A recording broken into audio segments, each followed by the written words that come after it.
નમસ્કાર મિત્રો, સ્વાગત છે તમારું મારી YouTube channel Mehul Mavani education and culture. મિત્રો, ફરી પાછા ઉપસ્થિત છીએ એક નવા જ્ઞાન, એક નવા અધ્યાય સાથે. આજે શું શીખીશું? શીખતા પહેલા વિડીયોની નીચે આપેલું સબસ્ક્રાઇબનું બટન દબાવી લેજો, જેથી નવા વિડીયો લઈને આવું તો તમારા સુધી ઝડપથી પહોંચી શકું. તો મિત્રો, આજે આપણે શીખવાનું છે તે આજે છે વિષય સામાજિક વિજ્ઞાન, અને સામાજિક વિજ્ઞાનનો વિષય એકમ છે 10. ધોરણ 6 સામાજિક વિજ્ઞાન એકમ 10, જેનું નામ છે મૂળભૂત લોકશાહી ભાગ 1. એટલે કે આપણે આજે શીખવાનું છે શાસન વિશે. શાસન અને લોકશાહી વિશે મિત્રો આપણે આ વિડીયોમાં ચર્ચા કરીશું. સુંદર મજાનો એકમ છે મિત્રો. આ શાસન શબ્દ શું છે, લોકશાહી શું છે, સરકાર શું છે, તેના વિશેની આપણે જાણકારી મેળવીશું. આપણે છાપાઓમાં, ટીવીમાં, ન્યૂઝમાં, મોબાઈલમાં ઘણી બધી વાર આ સરકાર, શાસન એવું બધું શીખતા આવ્યા છીએ. પરંતુ આજે આપણે એ શાસનનો અર્થ, શાસન કેવી રીતના શાસન કરે એ આપણે શીખવાનું છે. લોકશાહી શું છે, લોકશાહીના મૂળભૂત સિદ્ધાંતો શું છે, કેવી રીતના કાર્ય કરે છે, બધી જ ચર્ચા આ પ્રકરણમાં વિગતવાર કરીશું. ચલો, તો ખ્યાલ આવી ગયો? ધોરણ 6 એકમ 10 વિષય સામાજિક વિજ્ઞાન, જેનું નામ છે મૂળભૂત લોકશાહી ભાગ 1 શાસન. તો મિત્રો, આ જે એકમ છે તેની શરૂઆતમાં આપણે અગાઉના જે પ્રકરણો શીખ્યા છીએ તે જ પ્રમાણે શરૂઆતમાં કોટ્સ એટલે કે સુંદર મજાના આપણને પંક્તિઓ, સુવિચારો આપેલા છે, તેને આપણે સમજી લઈએ. તો મિત્રો, પહેલો સુવિચાર આપણને આપ્યો છે મહાભારતમાંથી. રાજનમ ધર્મગુપ્તરમ ધર્મો રક્ષિતિ રક્ષિતઃ, અર્થાત શાસક ધર્મનું રક્ષણ કરે છે અને જે લોકો ધર્મનું રક્ષણ કરે છે, ધર્મ તેનું રક્ષણ કરે છે. તો મિત્રો, આવું મહાભારતમાં લખેલું છે. મતલબ કે ધર્મ છે આપણો, આપણે જે વિચારધારા છે એ વિચારધારાનું જે રક્ષણ કરે છે, એ વિચારધારા તેમનું રક્ષણ કરે છે, એવું મહાભારતમાં લખેલું છે. તો શરૂઆત શાસકથી થઈ, શાસનથી થઈ. એનો મતલબ એમ થયું કે એકમમાં આપણે શાસન વિશે ભણવાનું થાય છે. તો મિત્રો, વર્ષો પહેલા, લગભગ 4000 થી 5000 વર્ષ પહેલા, 5500 વર્ષ પહેલા મહાભારત કાળ દરમિયાન પણ જ્યારે કૌરવો અને પાંડવો રાજ્ય કરતા હતા, એ વખતે પણ આ શાસન, શાસક એવા બધા શબ્દોથી એ વખતના લોકો પણ પરિચિત હતા. એ આપણને શીખવા મળ્યું. ચલો, આ તો થઈ મહાભારતની વાત, 5000 વર્ષ પહેલાની વાત. હવે આવતા રહીએ વર્તમાન સમયમાં, એટલે કે અત્યારના સમયમાં. તો બીજી આપણને એક સુંદર મજાનો સુવિચાર આપ્યો છે. ન્યાય વિના શાંતિ નથી, સમાનતા વિના ન્યાય નથી, વિકાસ વિના સમાનતા નથી, સંસ્કૃતિઓ અને લોકોની ઓળખ અને ગરિમા પ્રત્યે આદર વિના લોકશાહી નથી. મિત્રો, આવું રિગોબર્ટા મેન્ચુતુમ નામની વ્યક્તિ છે, એના દ્વારા કહેવામાં આવ્યું છે. હવે તમને એમ થાય કે આ રિગોબર્ટા કોણ છે? આવું તો ભારે નામ તો ક્યારે ભાગમાં નથી આવ્યું, ક્યાંય સાંભળ્યું પણ નથી. તો મિત્રો, એક દેશ છે જેનું નામ છે ગ્વાટેમાલા. ગ્વાટેમાલા નામનો દેશ છે. ગ્વાટેમાલા નામના દેશમાં વર્ષો પહેલા ગૃહયુદ્ધ ચાલુ હતું. અંદરો અંદર લોકો એકબીજા સામે લડાઈઓ કરતા હતા, હિંસા થતી હતી. આ સમય દરમિયાન આજે રિગોબર્ટા નામના વ્યક્તિ છે, એમનો પરિવાર પણ આ ગ્વાટેમાલા દેશમાં રહેતો હતો. હવે સૈનિક કાર્યવાહી દરમિયાન, લશ્કરી કાર્યવાહી દરમિયાન આ જે રિગોબર્ટા છે, એમના માતા પિતા, એમના પરિવારને આ સૈનિક કાર્યવાહી દરમિયાન ભોગ લેવાઈ જાય છે, એમનું મૃત્યુ થાય છે. ત્યારબાદ આ રિગોબર્ટા મેન્ચુ નામના વ્યક્તિ છે, એમને એમના સમાજ માટે આ જે અત્યાચારનો ભોગ બનેલા છે ગૃહયુદ્ધ દરમિયાન, એમના માટે એમના ન્યાય મળી શકે તે માટે એમને આંદોલનો શરૂ કર્યા, લોકોને જાગૃત કર્યા, અને આ ગૃહયુદ્ધ સમાપ્ત થાય તે માટેના એમને સુંદર મજાના પ્રયાસો કર્યા. આ માટે તેમને નોબેલ પ્રાઇઝ પણ આપવામાં આવેલું છે. શાંતિનું નોબેલ પ્રાઇઝ, વિશ્વનું સૌથી ઊંચામાં ઊંચું કોઈ એવોર્ડ હોય તો નોબેલ પ્રાઇઝ છે, અને શાંતિનો નોબેલ પ્રાઇઝ આ રિગોબર્ટા મેન્ચ્યુતુમ નામની વ્યક્તિને આપવામાં આવ્યું છે. એમનું એક પુસ્તક છે, હું રિગોબર્ટા મેન્ચ્યુ. મતલબ કે જે ગ્વાટેમાલા દેશ છે એમાં જે ગૃહયુદ્ધ થયું એ સમય દરમિયાન એમને જે અનુભવ્યું, એમના પરિવારે જે અનુભવ્યું, એમના જે લોકોએ જે અનુભવ્યું, એ એમને સુંદર મજાના પોતાના પુસ્તકમાં લખ્યું છે. અને એના દ્વારા આખી દુનિયાને ખબર પડી કે ગ્વાટેમાલા દેશમાં ગૃહયુદ્ધ ચાલી રહ્યું છે અને એમાં શી પરિસ્થિતિ છે, લોકોની શી સમસ્યા છે. અને એમના સુંદર પ્રયાસ માટે આજે પણ આપણે એમને યાદ કરીએ છીએ.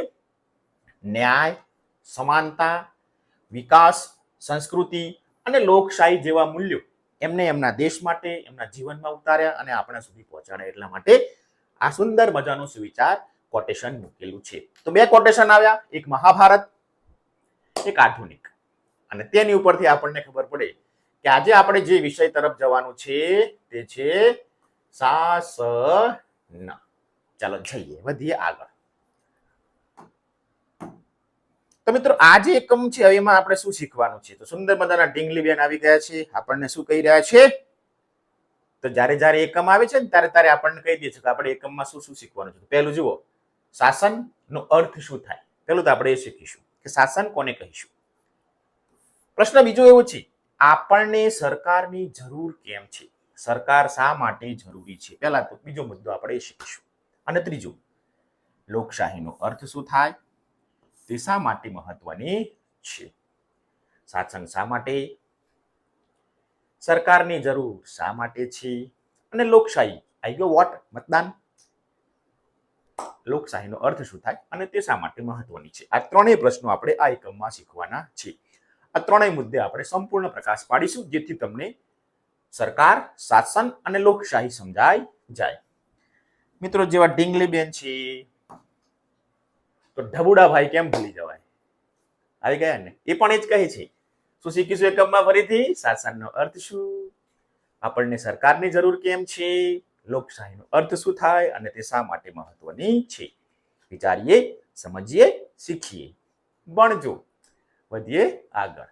ચલો એકમમાં જે શીખવાનું છે મેં તમને કહી દીધું. હવે મિત્રો જેવું તમારા પાઠ્યપુસ્તકનું થોડું નીચે જોશો તો અંગ્રેજીના ઘણા બધા સ્પેલિંગો તમને આમ ભેગા કરીને આપી દીધા છે, હે ને? પાઠ્યપુસ્તકમાં પણ છે.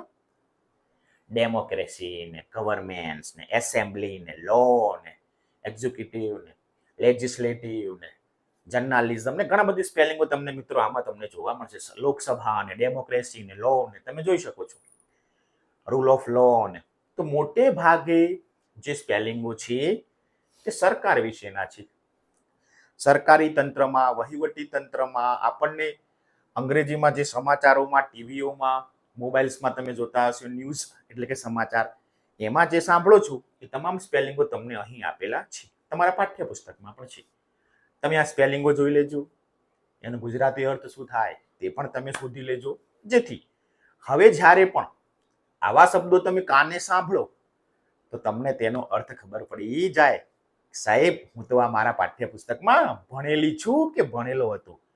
ડેમોક્રેસી શબ્દ આવે તો આપણને ખબર પડી જાય કે લોકશાહીની વાત થઈ રહી છે અહીં, હે ને?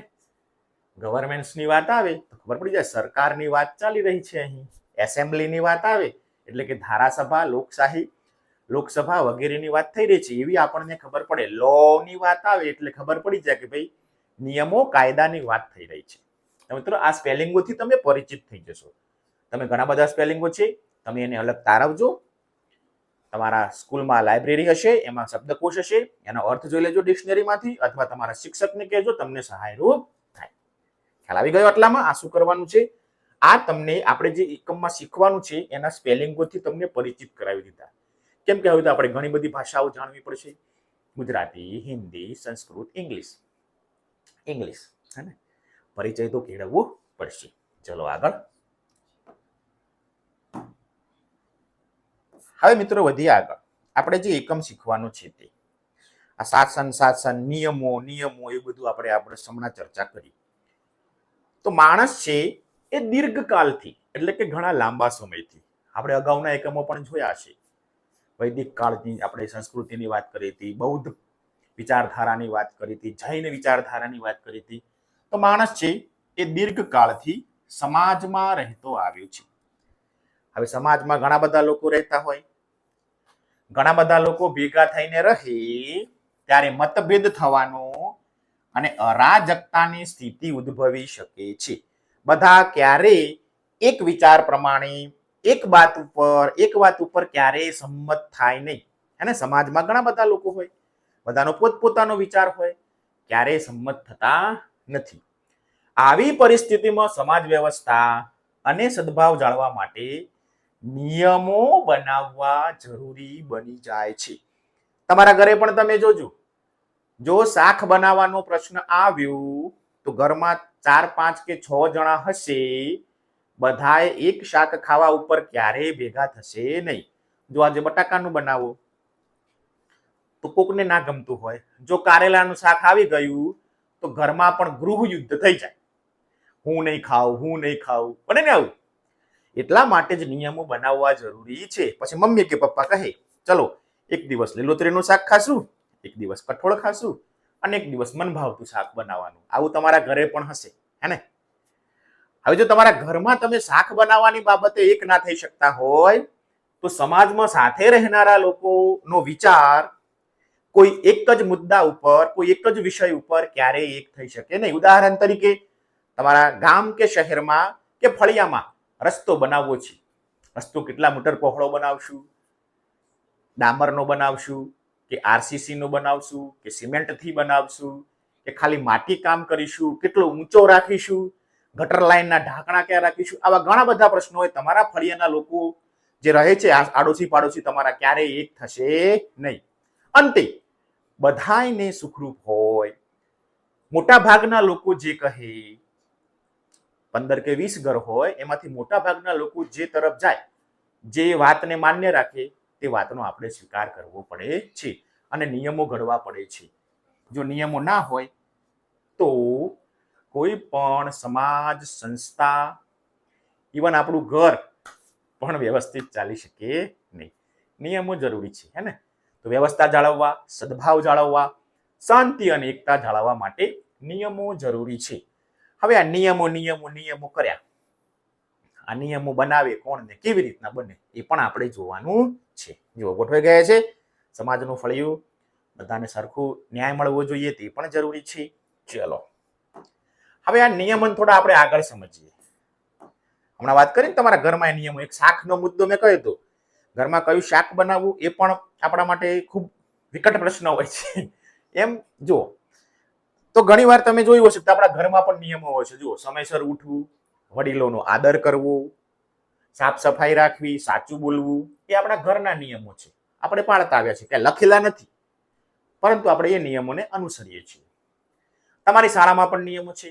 સમયસર શાળાએ તમારે જવું જોઈએ, સ્કૂલનો યુનિફોર્મ પહેરીને જવું જોઈએ, શિસ્તમાં રહેવું જોઈએ, શિક્ષકોનું માન આપવું જોઈએ, હોમવર્ક એટલે ગૃહ કાર્ય કરીને જવું જોઈએ, પ્રાર્થના સભામાં જે તમારા વારો આવતો હોય, પ્રાર્થના બોલવાની હોય, તે પણ તમે બોલતા હશો. તો બધા શાળાના નિયમો છે, એનું પણ તમે પાલન કરતા હશો.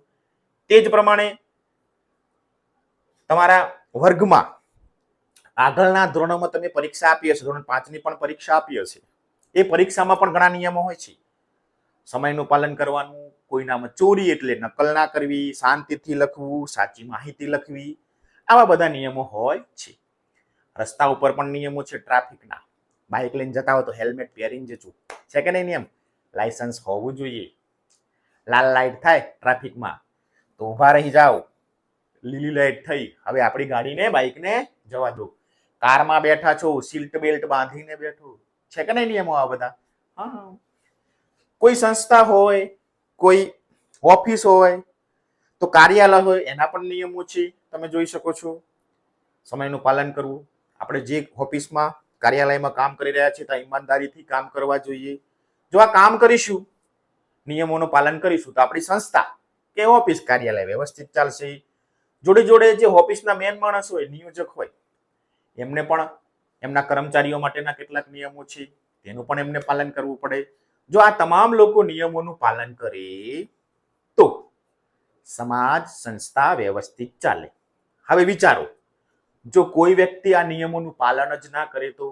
જોઈ શકો છો કેવું રમખાણ થઈ ગયું છે. જુઓ, કોઈ કોઈનું માને છે? નથી માનતા. સરળ જવાબ છે, જો વ્યક્તિ નિયમોનું પાલન ના કરી કાયદાનું પાલન ના કરે તો સમાજ યોગ્ય રીતે કાર્ય કરી શકશે નહીં, સંસ્થા યોગ્ય રીતે ચાલી શકશે નહીં, ઓફિસ કે કાર્યાલય યોગ્ય રીતે ચાલી શકશે નહીં. માટે તમામ નાગરિકોએ, તમામ વ્યક્તિઓએ નિયમોનું પાલન કરવું ખૂબ જરૂરી છે. હવે નિયમો તમને સમજાઈ ગયા કે જ્યાં સમાજ છે, જ્યાં સંસ્થા એટલે કે ઓફિસ કાર્યાલય છે, ત્યાં નિયમો હોય. હવે આ નિયમો બનાવે કોણ એ મુદ્દો મહત્વનો છે. વધીએ આગળ. ચાલો મિત્રો થોડી પાછી પ્રવૃત્તિ કરી લઈએ. એના પહેલા ચાલો શોધીએ એવું આપ્યું છે. તમારું પાઠ્યપુસ્તક છે એનું પાના નંબર 151, એટલે કે તમારા આપણે જે પાનું ભણી રહ્યા છીએ એની સામેની બાજુ જુઓ. તમને 2 ચિત્રો આપ્યા છે કે નહીં? એક ચિત્રમાં જુઓ નિયમો નથી, અકસ્માત થઈ રહ્યો છે, લોકો મન ફાવે તેમ જઈ રહ્યા છે, ઝઘડો થઈ રહ્યો છે રસ્તા ઉપર, જુઓ કચરો ગંદકી કેટલી છે, પાછળ ટ્રાફિક થઈ ગયો. તમે જોઈ શકો છો ચિત્ર નંબર 1 માં આ નિયમ વગરનું ચિત્ર છે. ચિત્ર 2 જુઓ નિયમ સાથે છે. રસ્તા ઉપર ટ્રાફિક સિગ્નલ છે, આને કહેવાય ઝીબ્રા ક્રોસિંગ. રસ્તો ઓળંગવો હોય રાહદારીએ, એટલે કે ચાલીને જતા મુસાફરે રસ્તો ઓળંગવો હોય તો રસ્તો હંમેશા ઝીબ્રા ક્રોસિંગ ઉપરથી ઓળંગવો જોઈએ. જેમ કે જુઓ ઝીબ્રા નામનો તમે પ્રાણી જોયું હશે, ઝેડ ફોર ઝીબ્રા. એમાં જુઓ તમને આ રીતના લીટા આપ્યા હશે, કાળો ને ધોળો, કાળો ને ધોળો એવા પટ્ટા હોય ઝીબ્રા ઉપર. તો રસ્તા ઉપર આવા કાળા ધોળા પાટા કરેલા છે, એટલા માટે આ જે મુસાફરોને ચાલવાનો રસ્તો છે એનું નામ પાડ્યું છે ઝીબ્રા ક્રોસિંગ. હવે તમારે મુસાફરોને ચાલીને રસ્તો ક્રોસ કરવો હોય તો ઝીબ્રા ક્રોસિંગ ઉપરથી જવાનો એવો નિયમ છે. જો ગાડી ઊભી રહી છે, ટ્રાફિક પોલીસ વાળા જવાન પણ ઊભા છે, ગ્રીન લાઇટ છે, વાહનો જશે. સુંદર મજાને મિત્રો અહીં જો નિયમો સાથેનું કામ છે, ના નિયમો વગરનું કામ છે. તમારા પાઠ્યપુસ્તકમાં ચિત્ર મોટું આપ્યું છે. તમને કયું ગમે? આ ના સાહેબ, અમને તો આ જ ગમે, હે ને? હવે આ ગમાડવા માટે નિયમોનું પાલન કરવું જરૂરી છે. તમે પણ ભારત દેશના નાગરિક છો, કરશો ને? હા. શું ફરક લાગ્યો તો આપણને ખબર કેટલો જોરદાર ફરક છે. જુઓ હવે અહીં બચારા કોઈને દવાખાને જવામાં ઉતાવળ હોય, કોઈ બીમાર વ્યક્તિ હોય અને એને રસ્તો ક્રોસ કરવો હોય તો બચારો કેવી રીતના જશે આ માથાકૂટમાં? જો નિયમોનો સાથે આપણે પાલન કરીશું તો આપણે દવાખાને, કોઈ ઇમરજન્સી છે, કોઈને ઓફિસે પહોંચવાનું છે, કોઈની પરીક્ષા હશે તો ટાઈમસર પહોંચી શકશે. તમે કયા ચિત્ર સાથે જોડાશો? તો હું તો ભાઈ આ ચિત્ર સાથે જોડાઈશ. ચલો આ તો આપણી રસ્તાને તમને ઉદાહરણ આપી દીધું કે નિયમો સાથે કામ કરવું જોઈએ. તમારી શાળામાં પણ કેટલાક નિયમો છે, આપણે આગળના મુદ્દામાં વાત કરી. તે નિયમો કોને બનાવ્યા? તમારી શાળામાં નિયમો કોણ બનાવે? તો કે શાળામાં કોઈ સમિતિ હોય, તમારા શાળાના શિક્ષકો છે, પ્રિન્સિપલ સાહેબ છે કે બેન છે, એ શાળા અંગેના નિયમો બનાવતા હોય છે અને આપણે એ નિયમોનું પાલન કરતા હોઈએ છીએ. બરોબર? પાલન ના થાય તો પછી શિક્ષકો આપણને સમજાવે છે, આપણા વાલીઓ સુધી પણ વાત પહોંચાડે છે કે તમારો દીકરો કે દીકરી નિયમોનું પાલન નથી કરતા. એ પણ આપણને સમજાવે. પછી પાછા આપણે સમજી જઈએ કે નિયમોનું પાલન કરવું જરૂરી છે. આવું થતું હશે, હે ને? તો શાળામાં પણ નિયમો બનાવતા હશે. તમારી શાળામાં નિયમો કોણ બનાવે છે તે જણાવજો. હવે સમજીએ. નિયમો આપણા જીવનને વ્યવસ્થિત કરે છે, સુરક્ષિત અને સુખાળું બનાવે છે. દરેક જગ્યાએ નિયમોનું પાલન કરવું એ જવાબદાર નાગરિક હોવાની નિશાની છે, હે ને? આપણને સરકારે આપણા દેશના બંધારણને જે નિયમોનું પુસ્તક છે, આપણે આગળ જોશું, એમાં ઘણા બધા હકો આપ્યા છે. હકો આપ્યા છે તો આપણી કેટલીક ફરજો પણ છે. હવે આ ફરજો ક્યાં લખી છે? તમારા પાઠ્યપુસ્તકનું પાનું છે, શરૂઆતનું સમાજ વિદ્યાનું ચોપડી ખોલશો, એમાં તમને હકો અને ફરજો બધું આપેલું છે, વાંચી લેવું. પાઠ્યપુસ્તકની શરૂઆતના જે પાના છે 5-6, એમાં તમે જોજો આપણા હકો, આપણી ફરજો બધું જ લખેલું છે. જો હક આપણે ભોગવતા હોઈએ તો સામે આપણે આપણા દેશ પ્રત્યેની કેટલીક ફરજો છે એનું પણ પાલન કરવાનું છે. તો જ આપણે જવાબદાર નાગરિક બની શકીશું, તો જ આપણો દેશ પ્રગતિ કરી શકશે, વિકાસ કરી શકશે. ચલો આગળ. વાતો તો ઘણી બધી છે. ચલો હવે આ નિયમો બનાવે કોણ? નિયમો કોણે બનાવ્યા હશે? શા માટે બનાવ્યા હશે? કઈ રીતે બનાવ્યા હશે? આવા કેટલાક પ્રશ્નો આપણે આ પ્રકરણમાં જોવાના છે કે નિયમો કોને બનાવ્યા, શા માટે બનાવ્યા, હે ને? જો પહેલો મુદ્દો હતો આપણું શાસન કોને કહેવાય. તો લખ્યું છે નિર્ણય લેવાની પ્રક્રિયા વિવિધ નિયમોના સમૂહથી સામાજિક જીવનને ગોઠવવું અને તેમનું પાલન સુનિશ્ચિત કરવાને જ શાસન કહેવામાં આવે છે. નિર્ણય લેવાની પ્રક્રિયા કે કેવી રીતના નિર્ણય લઈશું, એ નિર્ણય નિયમો બને, એ નિયમોથી સમાજ જીવન ગોઠવાય, યોગ્ય રીતે સમાજ રચના ચાલે અને એ નિયમોનું પાલન સુનિશ્ચિત રીતે થાય, તેને આપણે શાસન કહીએ છીએ. નિયમો બનાવવા, નિયમોનો અમલ કરવો અને જો નિયમોનો ભંગ થાય, નિયમો યોગ્ય રીતે પાલન ના થાય તો તેના માટે યોગ્ય ન્યાય કરવો, સાદી ભાષામાં તેને કહીશું શાસન. ઓકે, જો નિયમો બની રહ્યા છે, એ નિયમોનું પાલન આપણે કરીએ છીએ. કેવા કેવા નિયમો આપણે આગળ પછી ચર્ચા કરીશું, પરંતુ સ્પેસિફિક શાસન કોને કહેવાય એની સંકલ્પના શું એ તમારે આ રીતના લખવાની થાય. હવે સરકાર કોણ છે? સરકાર કોઈ ભાઈ છે? સરકાર કોઈ મોટી ટીમ છે? શું છે એ સમજીએ. સરકાર કોને કહેવાય? સરકાર એ વ્યક્તિઓના સમૂહ અથવા તંત્રને કહેવામાં આવે છે જે નિયમો બનાવે છે અને એ નિયમોનું યોગ્ય રીતે સુનિશ્ચિત પાલન કરાવે છે. નિયમો બનાવે છે અને નિયમોનું પાલન કરે તેને આપણે સરકાર કહીએ છીએ. સરકાર કોઈ ચહેરો નથી, આપણામાંથી જ ચૂંટાયેલા અથવા નિયુક્ત થયેલા પ્રતિનિધિઓ છે. બરોબર? તો નિયમો બનાવે છે, નિયમોનું પાલન સુનિશ્ચિત કરે છે અને સમાજ જીવન ગોઠવાઈ રહે છે. હવે કાયદો એટલે શું?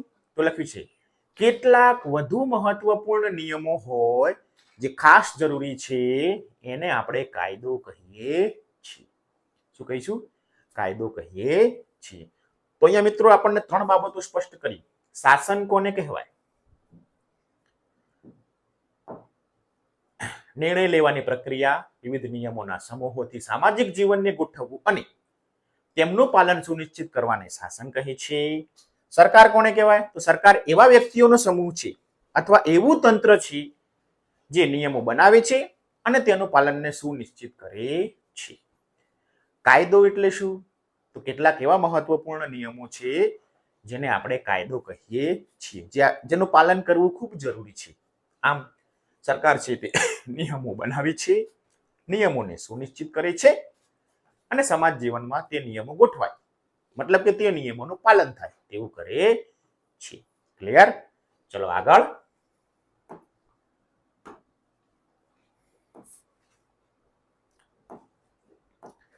તમારી શાળામાં પણ નિયમો હશે, તમારી શાળામાં પણ ઘણા પ્રતિનિધિઓ હશે. પ્રાર્થના સભાના એક પ્રતિનિધિ હશે, મંત્રી હશે, પાણી સમિતિના મંત્રી હશે, સફાઈ સમિતિના મંત્રી હશે, રમતગમત મંત્રી હશે, સાંસ્કૃતિક મંત્રી હશે, શાળાના એક મુખ્ય મહામંત્રી પણ હશે. આવી તમારી શાળામાં પણ આવી પ્રક્રિયા ચૂંટણી થતી હશે, તેનાથી તમે પરિચિત હશો કદાચ, હે ને? તમે પણ એમાં મત નાખતા હશો. એ બધી જ પ્રક્રિયા હવે તમારે આવશે. ચલો, અહીં મિત્રો એવું કે છે આનો મતલબ એવો ક્યારેય નથી કે નિયમો અને કાયદા એકવાર બનાવવામાં આવે, નિયમો એકવાર ઘડાઈ ગયા, એકવાર બની ગયા, કાયદો બની ગયો, પછી કાયદા હંમેશા સ્થિર રહે એવું હોતું નથી. કાયદાઓમાં, નિયમોમાં ફેરફાર કરી શકાય છે. લોકોના હિત માટે નિયમો બદલી શકાય છે. આપણા દેશનું જે બંધારણ છે, આપણા દેશના નિયમો છે, એ નિયમોને લગભગ 130 વખત બદલવામાં આવ્યા છે. કેટલા? અત્યારે જે બોલી રહ્યો છું, આજનો વિડીયો આપણે બની રહ્યો છે ત્યારે 130 વખત એમાં પરિવર્તન કરવામાં આવ્યું છે, જે લોકોના હિત માટે હતું, લોકોને જરૂરી હતું, દેશના વિકાસ પ્રગતિ માટે જરૂરી હતું, એટલા માટે આ બદલવામાં આવે છે. એટલે કે નિયમોમાં ફેરફાર થઈ શકે છે. નિયમો ઘડ્યા બાદ એમાં ફેરફાર ના થઈ શકે એવું હોય નહીં. સમજીએ, તમને જે પાઠ્યપુસ્તકમાં આપ્યું છે તે. તમારા ઘરમાં માતા પિતા કોઈ ખાસ નિયમ અંગે તમે ચર્ચા કરી હશે. તમારા ઘરમાં નિયમ છે કે ચલો ભાઈ સવારે વહેલા ઉઠવું અથવા રોજ આ જ શાક ખાવું. ઘણાને એ શાક નથી ભાવતું, દરેકની મનપસંદ પ્રમાણે રોજ શાક પણ બદલવામાં આવે છે, હે ને? દર મહિને ફરવા જવું એવું જરૂરી નથી, કોઈક મહિને ના પણ જવાય. ઘરમાં નિયમ છે કે ભાઈ ચલો ભાઈ દર મહિને એક વખત કોઈ સ્થળે ફરી આવવું. પરંતુ ઘણીવાર એવું પણ બને, ઘણીવાર ના પણ જમાય, તો નિયમોમાં ફેરફાર તો થાય છે. તમારા ઘરે જે નિયમો હશે એમાં પણ ઘણી વખત ફેરફાર થતા હોય છે, બદલી શકો છો, તમને ખ્યાલ છે. પાછું આપણા ઘરે કઈ નિયમોનું પાછું પુસ્તક નથી હો ઘરે, એ તો આપણે સ્વયંભૂ જાતે જ પાડીએ છીએ. તમારી શાળામાં પણ અથવા મોટી યુનિવર્સિટી હોય એમાં પણ, એટલે કે કોલેજ હોય મોટી, એમાં પણ ઘણા બધા નિયમો હોય છે. એના નિયમો વખતો વખત જરૂરિયાત પ્રમાણે ફેરફાર થતા રહે છે, એવું તમને ખબર હશે. તમારી શાળામાં પણ ઘણા નિયમો એવા હશે જે ઘણી વખત તમારા શિક્ષકો કે તમારા આચાર્ય દ્વારા બદલવામાં આવતા હશે, તમને ખ્યાલ હશે. તેવી જ રીતે સમાજ સંચાલિત જે છે એ કાયદાઓ છે અથવા નિયમો છે, તેમને પણ નાગરિકો પોતાનો અવાજ ઉઠાવી શકે છે બદલવા માટે. કાયદાઓને બદલવા માટે, નિયમોને બદલવા માટે સમાજને જરૂરી છે એવા નિયમો ઘડી કાઢ્યા છે, એને બદલવા માટે નાગરિક અવાજ ઉઠાવી શકે છે, વાત કરી શકે છે. અવાજ ઉઠાવો, અમારો અધિકાર છે, નિયમમાં સુધારો કરો. મેં કીધું ને, આપણા દેશના બંધારણને 130 વખત ચેન્જ કરવામાં આવેલું છે. ચલો, નાગરિકોનો અવાજ કેવી રીતે પરિવર્તન લાવી શકે છે તે જોઈએ. જુઓ, સમસ્યા કે જરૂરિયાતનો અનુભવ, કોઈ સમસ્યા નડી, આપણને એ વસ્તુની જરૂરિયાત છે, ત્યારે નિયમો બદલવાની જરૂરિયાત ઊભી થાય છે. લોકો ભેગા થઈને અવાજ ઉઠાવે છે અથવા માંગણી કરે છે કે આ નિયમમાં, આ કાયદામાં ફેરફાર કરો. ચર્ચા વિચારણા થાય છે, સરકાર ચર્ચા વિચારણા કરે છે, સરકારના પ્રતિનિધિઓ જે ચૂંટાયેલા છે, ચૂંટીને પહોંચેલા છે, એ પરિવર્તન કરે છે, પછી નિયમોમાં ફેરફાર થાય છે. પરિણામે સમાજને ન્યાયપૂર્ણ રચના થાય છે. સમાજમાં જરૂરી હતો બદલાવ, એટલે આપણે બદલાવ કર્યો. ચાલો આપણે આ સમજીએ કે કાયદા અને નિયમો કોણ બદલે છે, કેવી રીતે બદલાય છે.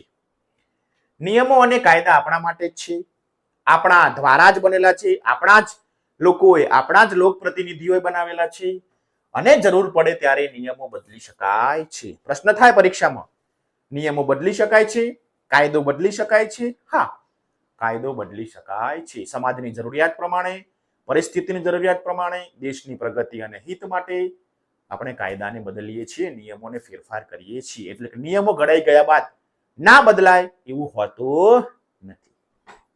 ચલો, આ મુદ્દો આપણને એવી સ્પષ્ટતા કરે છે. આગળ જુઓ, હવે આપણી જે સરકાર છે એ કેટલી બધી રીતે આપણને મદદરૂપ થાય છે. હવે તમારા પાઠ્યપુસ્તકમાં પણ આપ્યું છે. જુઓ, રસ્તા બનાવવાનું કામ કોણ કરે? તો કે સરકાર. આપણા દેશ રેલવેની સુવિધાઓનો વધારે કોણ? તો કે સરકાર. દેશની રક્ષા કોણ કરે? તો કે સરકાર. આરોગ્ય સેવાઓ સરકાર પૂરી પાડે. દેશને કોઈ સમસ્યા આવી ગઈ, મુશ્કેલી આવી ગઈ, સંકટ આવી ગઈ, આપત્તિ આવી ગઈ, તેના માટે સરકાર છે. વાહન વ્યવહારની વ્યવસ્થા કોણ ચાલવશે? તો કે સરકાર. ન્યાયની વ્યવસ્થા કોણ કરશે? તો કે સરકાર.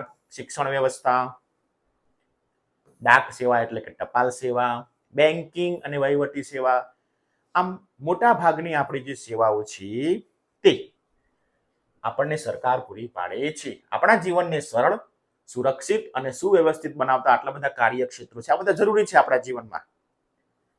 આ સેવાઓ આપણા જીવનને સુરક્ષિત બનાવે છે, સંસ્કારી બનાવે છે, પ્રગતિશીલ બનાવે છે. આવું તમને ચિત્ર તમારા પાઠ્યપુસ્તકમાં આપેલું છે, તમે એનો અભ્યાસ કરી લો. આગળ વધીએ હવે કે આ ચિત્ર દ્વારા આપણને શું મેસેજ મળે છે, ચાલો શોધીએ. હવે ચિત્રના આધારે શું તમે જાહેર સેવાની શ્રેણી, આ બધી જાહેર સેવાઓ છે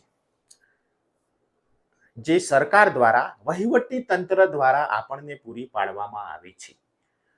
આવી પ્રવૃત્તિ તમે પાના નંબર 152 ઉપર 10.2 માં ચિત્રમાં તમે જોઈ ને. હવે આ દરેક પ્રવૃત્તિમાં સરકાર શું શું ભૂમિકા ભજવે છે તેની પણ આપણને ચર્ચા કરેલી છે. જુઓ, રસ્તા કોણ બનાવે? તો કે સરકાર બનાવે છે. રેલ સેવા, સેના દળ, આરોગ્ય, અગ્નિશામક, ટ્રાફિક, ન્યાયતંત્ર, શિક્ષણ, ડાક, બેન્કિંગ અને વહીવટી સેવા, આ તમામ આપણને સરકાર દ્વારા આવી સેવાઓ પૂરી પાડવામાં આવે છે. શું તમે તમારા દૈનિક જીવનમાં અન્ય પાસા વિશે વિચારી શકો છો જ્યાં સરકાર મહત્વપૂર્ણ ભૂમિકા ભજવે છે? ચલો મિત્રો, આ સિવાય અને 10 જેટલી વસ્તુઓ આપણને આપી છે સેવાઓ.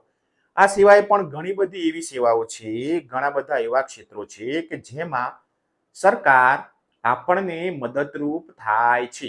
આપણી સેવા માટે, આપણી પ્રગતિ માટે, વિકાસ માટે ઘણા બધા કામો કરે છે. એ કામો કયા કયા છે એ તમારે કહેવાના છે.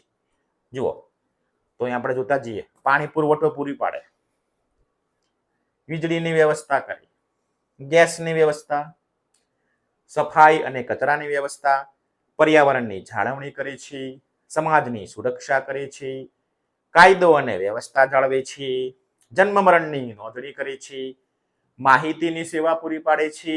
આમ સરકાર આપણી સુખાકારી માટે, આપણી સેવા માટે સતત પ્રયત્નશીલ છે અને સરકાર પણ પાછી આપણે જ બનાવેલી છે. ચાલો આગળ. તો જુઓ, સરકાર આટલું બધું કામ કરી રહી છે. હવે સરકાર છે એના તો પાઠ્યપુસ્તકમાં તમને એક મસ્ત મજાનું ઉદાહરણ આપ્યું છે કે સરકાર કામ કેવી રીતના કરે.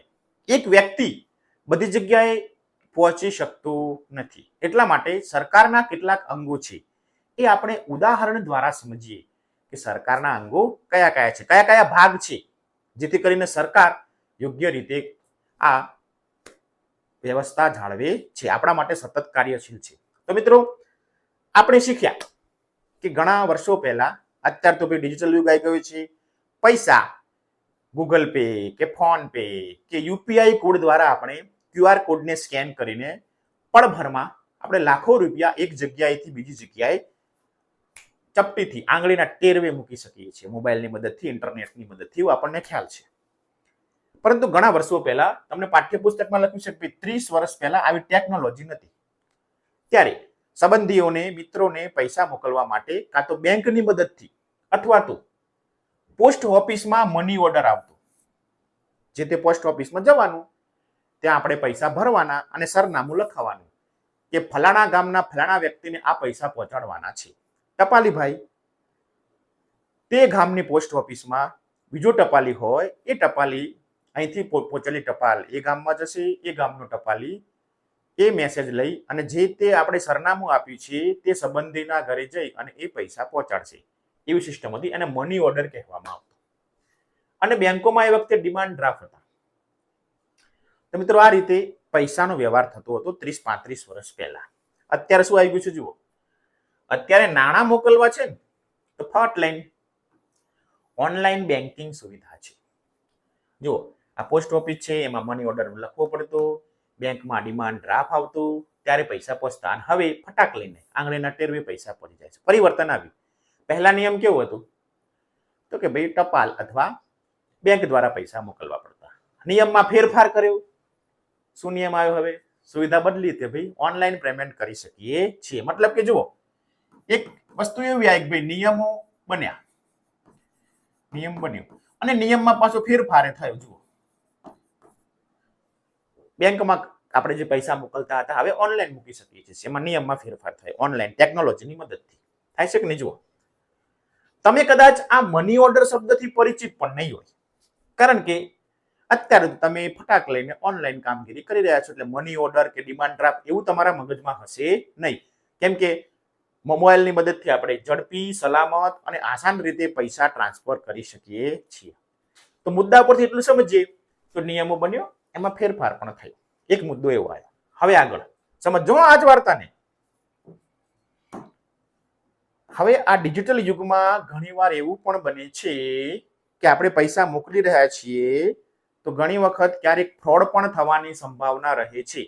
કોકના ખાતામાંથી પૈસા કપાઈ ગયા, ઓટીપી આપી દીધું, એના કારણે જે તે વ્યક્તિને ક્યારેક આર્થિક નુકસાન પણ થતું હોય છે. ખાતામાંથી પૈસા કપાઈ જાય એવું પણ તમે સાંભળ્યું હશે, હે ને, ઓનલાઈન ડિજિટલ યુગમાં.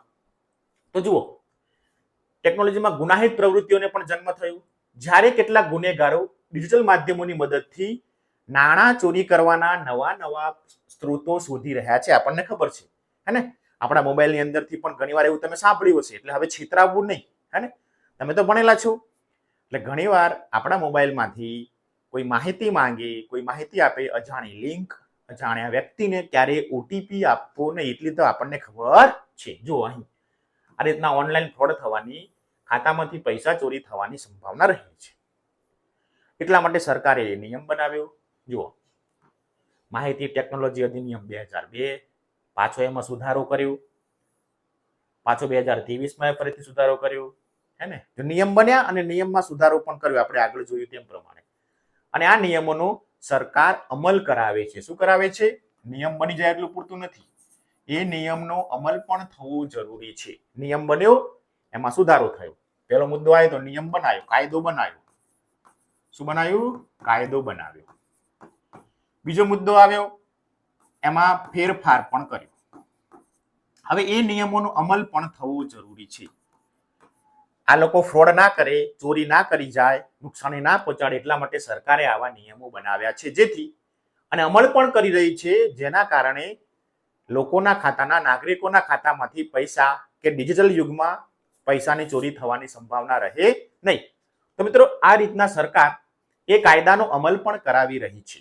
હવે આગળ, જો કોઈ વ્યક્તિ એવો છે કે આ ફ્રોડ કરે છે, ચોરી કરે છે, સોશિયલ મીડિયા કે ડિજિટલ ટેકનોલોજીથી મદદથી આપણને નુકસાની પહોંચાડે છે, તો સરકાર એના માટે સરકાર ન્યાય પણ આપે છે. જુઓ, કોઈ પીડિત વ્યક્તિ છે, મતલબ કે એ વ્યક્તિના ખાતામાંથી પૈસા ચોરી થયા છે કે ગમે તે કારણોસર એને ફરિયાદ નોંધાવી, પોલીસ દ્વારા તપાસ કરવામાં આવે છે. ક્રાઇમ બ્રાન્ચ એવો શબ્દ તમારા પાઠ્યપુસ્તકમાં વાપર્યો છે. ગુનેગારની ઓળખ કરવામાં આવે છે કે આ જ વ્યક્તિ દ્વારા આ રીતના ફ્રોડ એટલે ખોટી રીતે પૈસા કે અન્ય રીતે માહિતી લીક કરવામાં આવી છે. પોલીસ તેને પકડી જાય છે, પુરાવાના આધારે કેસ ચાલે છે, તેને જેલની સજા પણ કરવામાં આવે છે, અને દોષિત વ્યક્તિ જોડેથી જે પૈસા હોય લીધેલા હોય જે તે વ્યક્તિને પાછા પણ આપવામાં આવે છે અને એને દંડ પણ કરવામાં આવે છે. તો જુઓ, કાયદા બનાવ્યા, એમાં ફેરફાર કર્યો, એનો અમલ પણ કર્યો, અને અમલ કર્યા બાદ જો યોગ્ય રીતે અમલ નથી થતો તો સરકાર જોડે ન્યાયતંત્ર પણ છે, અદાલત પણ છે, પોલીસ ખાતું પણ છે, અને આપણે ન્યાયતંત્ર કહીશું. તો મિત્રો, આટલી માહિતી ઉપરથી આપણને ખબર પડે કે સરકાર કુલ 3 અલગ અલગ વિભાગમાં કામ કરી રહી છે. પહેલો, કાયદો બનાવે છે, કાયદાને ફેરફાર કરે છે, એક વિભાગે.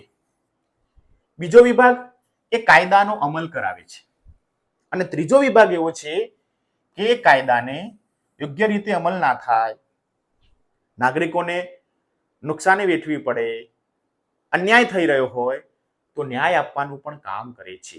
મતલબ કે સરકારના કુલ 3 અંગો છે. આ ઉદાહરણ ઉપરથી આપણે સમજી શકીએ, બરોબર? સરકારના 3 અંગો છે. એક કાયદો બનાવે છે, એક કાયદો અમલ કરે છે, અને ત્રીજું આપણને ન્યાય આપે છે. આ કાયદો બનાવે છે એને આપણે કહીશું ધારાસભા. કાયદાનો અમલ કરાવે છે તે છે આપણી કારોબારી, એને પણ આપણે ડીપથી સમજીશું. અને ન્યાય અપાવે છે તે ન્યાયતંત્ર. તો સરકાર આ રીતના 3 અંગો છે. જેમ આપણે નકશાવાળા એકમમાં જોઈએ તો નકશાના 3 અંગો હતા: દિશા સૂચન, પ્રમાણ માપ અને રૂઢ સંજ્ઞાઓ. એમ સરકાર ચલાવવાના 3 અંગો છે, જેની આપણે ચર્ચા કરીશું. કયા ઉદાહરણ દ્વારા? જુઓ તો મસ્ત તમને પાઠ્યપુસ્તકમાં આપણું ઉદાહરણ આપ્યું છે બેંકનું, હે ને? સુંદર રીતે તમને સમજાવ્યું. ચલો આગળ. તો આ સરકારના 3 અંગો છે. પહેલું અંગ છે ધારાસભા. વિધાન પાલિકા એવો શબ્દ છે. શું નામ છે? વિધાન પાલિકા. જુઓ, આપણે જે લોકોને ચૂંટીએ છીએ એ લોકો, ચૂંટાયેલા પ્રતિનિધિઓ આપણા માટે કાયદો બનાવે છે. ધારાસભા કે વિધાનસભામાં બેસી, સભાગૃહમાં બેસી આપણા માટે કાયદો બનાવે છે. અહીંયા બનાવે છે. જુઓ, માહિતી તકનીક અધિનિયમ 2002. હવે એમાં સુધારો લાવવો તો લાવી પણ શકે છે. આપણે જોયું 2002 માં, 2008 માં પણ સુધારો આવ્યો, અને 2023 માં પણ સુધારો આવ્યો. હવે બીજું અંગ છે તે કારોબારી, એટલે કે કાર્યપાલિકા. સરકારે જે નિયમો બનાવ્યા છે, ધારાસભાએ જે નિયમો બનાવ્યા છે, એ નિયમોનું અમલ કરવાનું કામ કરે છે. એ નિયમોનું પાલન થાય એવું કામ કરે છે. જુઓ, સરકારના અધિકારીઓ છે, સરકારના લોકપ્રતિનિધિઓ છે, એના દ્વારા એ નિયમોનું પાલન થાય છે. જુઓ, જોઈ શકો છો, સરકારે જે પેલો કાયદો બનાવ્યો હતો, માહિતી અને ટેકનોલોજીનો કાયદો, અહીં ક્રાઇમ બ્રાન્ચ એટલે કે પોલીસ દ્વારા સુરક્ષા માટે લોકોને તૈયાર છે, કાયદાનો અમલ થાય તે માટે કાર્ય કરી રહી છે.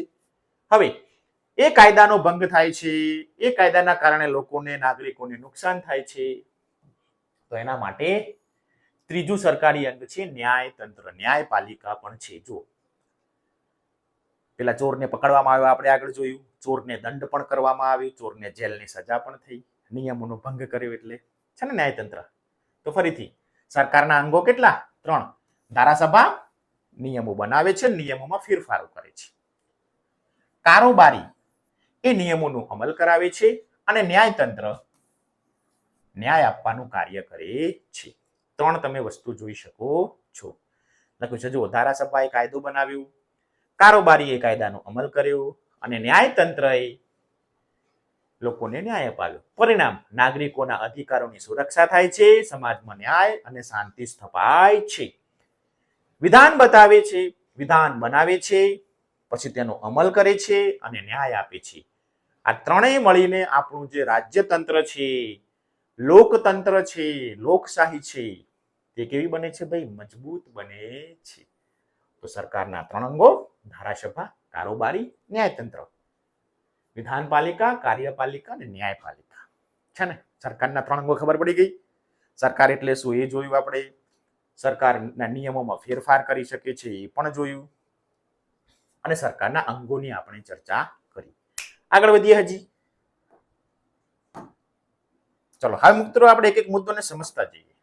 ધારાસભા નિયમો ઘડવાનું કામ કરે તેવી સભાને આપણે કહીશું ધારાસભા. જો ભારતમાં આપણા દેશનું બંધારણનો ફોટો પણ આપ્યો છે. આપણા દેશનું બંધારણ, આપણા દેશના જે નિયમો છે ને, વિશ્વના સૌથી મોટું લેખિત બંધારણ કોઈની પાસે નથી, આપણી પાસે છે. અને આપણા દેશનું બંધારણ એવું છે કે એમાં ફેરફાર પણ કરી શકાય છે. આપણે આગળ ચર્ચા કરી જેમ ઘરમાં નિયમો બદલી શકાય છે, એમ આપણા દેશના બંધારણના પણ નિયમો બદલી શકાય છે. લગભગ 130 વખત આપણા દેશના બંધારણમાં નિયમો બદલવામાં આવ્યા છે. ક્લિયર? આગળ વધીએ. તો લખ્યું છે જો ધારાસભા નવા કાયદા બનાવે છે. હવે ધારાસભામાં કોણ કોણ વ્યક્તિ હોય? તો જેમની ઉંમર 18 વર્ષથી વધારે છે એ લોકોએ મત આપીને ચૂંટેલા પ્રતિનિધિઓ છે. રાજ્ય માટે ધારાસભા અને દેશ માટે, રાષ્ટ્ર માટે લોકસભા. આવો શબ્દ તમે સાંભળ્યો હશે. તો તમારા મમ્મી કે પપ્પા જેમની ઉંમર 18 વર્ષથી ઉપર છે એ લોકો મત આપવા જાય છે, પોતાના પ્રતિનિધિઓને ચૂંટે છે અને એ ચૂંટાયેલા પ્રતિનિધિઓ એક જગ્યાએ ભેગા થાય, એક સંસ્થામાં ભેગા થાય, ઓફિસમાં ભેગા થાય, એ છે ધારાસભા. અને એ ધારાસભા જે તે વિસ્તાર માટે નિયમો બનાવે છે. કેટલીક વખત જૂના કાયદા છે એ કાયદામાં ફેરફાર કરે છે અને રદ કરે છે. આ કાર્ય જનપ્રતિનિધિ જે આપણે ચૂંટીને મૂકેલા છે, વોટ આપીને, મત આપીને મૂકેલા છે, એ લોકો પ્રતિનિધિઓ દ્વારા કરવામાં આવે છે. તો મિત્રો આ છે ધારાસભા. કાયદાઓ બનાવે છે, જૂના કાયદાઓ જરૂરી નથી એને રદ કરે છે અને કાયદાઓમાં ફેરફાર કરવાનું કામ, નિયમોમાં ફેરફાર કરવાનું કામ ધારાસભા દ્વારા થાય છે. હવે આ જે ધારાસભા છે તમને એમાં સુંદર મજાનું આપ્યું છે. જો ધારાસભા કેવી રીતના કામ કરે. તો સૌપ્રથમ પ્રસ્તાવ મૂકવામાં આવે, વાતને રજૂ કરવામાં આવે કે નવો કાયદો આ રીતે બનાવવાનો છે. એમાં બેઠેલા તમામ પ્રતિનિધિઓ જે લોકો દ્વારા ચૂંટાયેલા છે એ જે પ્રસ્તાવ મૂક્યો છે, વાત મૂકી છે, એની ઉપર ચર્ચા વિચારણા કરે છે. સુધારા વધારા હોય એ જણાવે છે. હવે સુધારા વધારા કર્યા બાદ મતદાન કરવામાં આવે છે કે આ નિયમને અમલ કરવો કે ના કરવો. જો વધારે મત મળે, અહીંયા જો 250 મત મળ્યા છે અને એની વિરુદ્ધમાં 120 મત છે, જો વધારે મત મળે તો એ નિયમને અમલમાં મૂકવામાં આવે છે.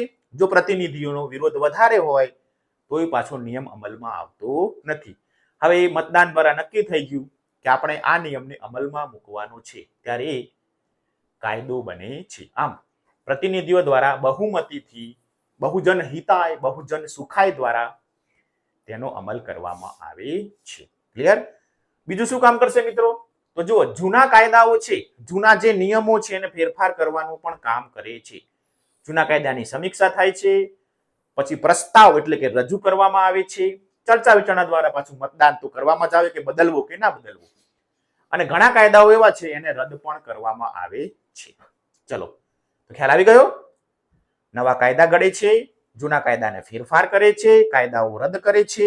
આ બધું જ કામ લોકો દ્વારા ચૂંટાયેલા જનપ્રતિનિધિઓ દ્વારા કરવામાં આવે છે, જેના કારણે આપણા દેશનું શાસન મજબૂત બને છે. નિયમો લચીલા છે, લવચિક્ય છે, એના કારણે આ બધું ફેરફાર કરી શકીએ છીએ. ધારાસભા એટલે જનતાનો અવાજ છે, જે દેશ માટે નિયમો અને કાયદા બનાવવા માટે રાષ્ટ્રીય વિકાસ અને સમાજને સુનિશ્ચિત કરે છે. છે ને સુંદર મજાની વાત? તો ધારાસભા જે નિયમો બનાવવાની સંસ્થા છે તે આ પ્રમાણે કામ કરે છે. સરકારનું પહેલું અંગ, સરકારનો પહેલો વિભાગ જે નિયમો બનાવે, નિયમોને ફેરફાર કરે અને નિયમોને રદ કરવાનું કામ કરે છે. ક્લિયર? વધીએ આગળ. ત્યારબાદ મિત્રો બીજો મુદ્દો છે, સરકારનું બીજું અંગ છે કારોબારી. કેવું નામ છે? કારોબારી. આપણે આગળ જોયું કારોબારી કેવી રીતે બને. તો આપણે જે ચૂંટેલા પ્રતિનિધિઓ છે, આપણા મત વિસ્તારમાંથી મતદાતાઓએ મત આપીને ચૂંટેલા પ્રતિનિધિઓ છે, જે ધારાસભામાં એકત્રિત થઈ નિયમો બનાવે છે, નિયમોમાં ફેરફાર કરે છે, સુધારો કરે છે, એ લોકોમાંથી જ એક એવી ટીમ બનાવવામાં આવે છે, એક એવી સમિતિ બનાવવામાં આવે છે કે જે આ નિયમોનું અમલ કરવાનું કામ કરે છે. તેને આપણે કહીશું કારોબારી. શું કહીશું?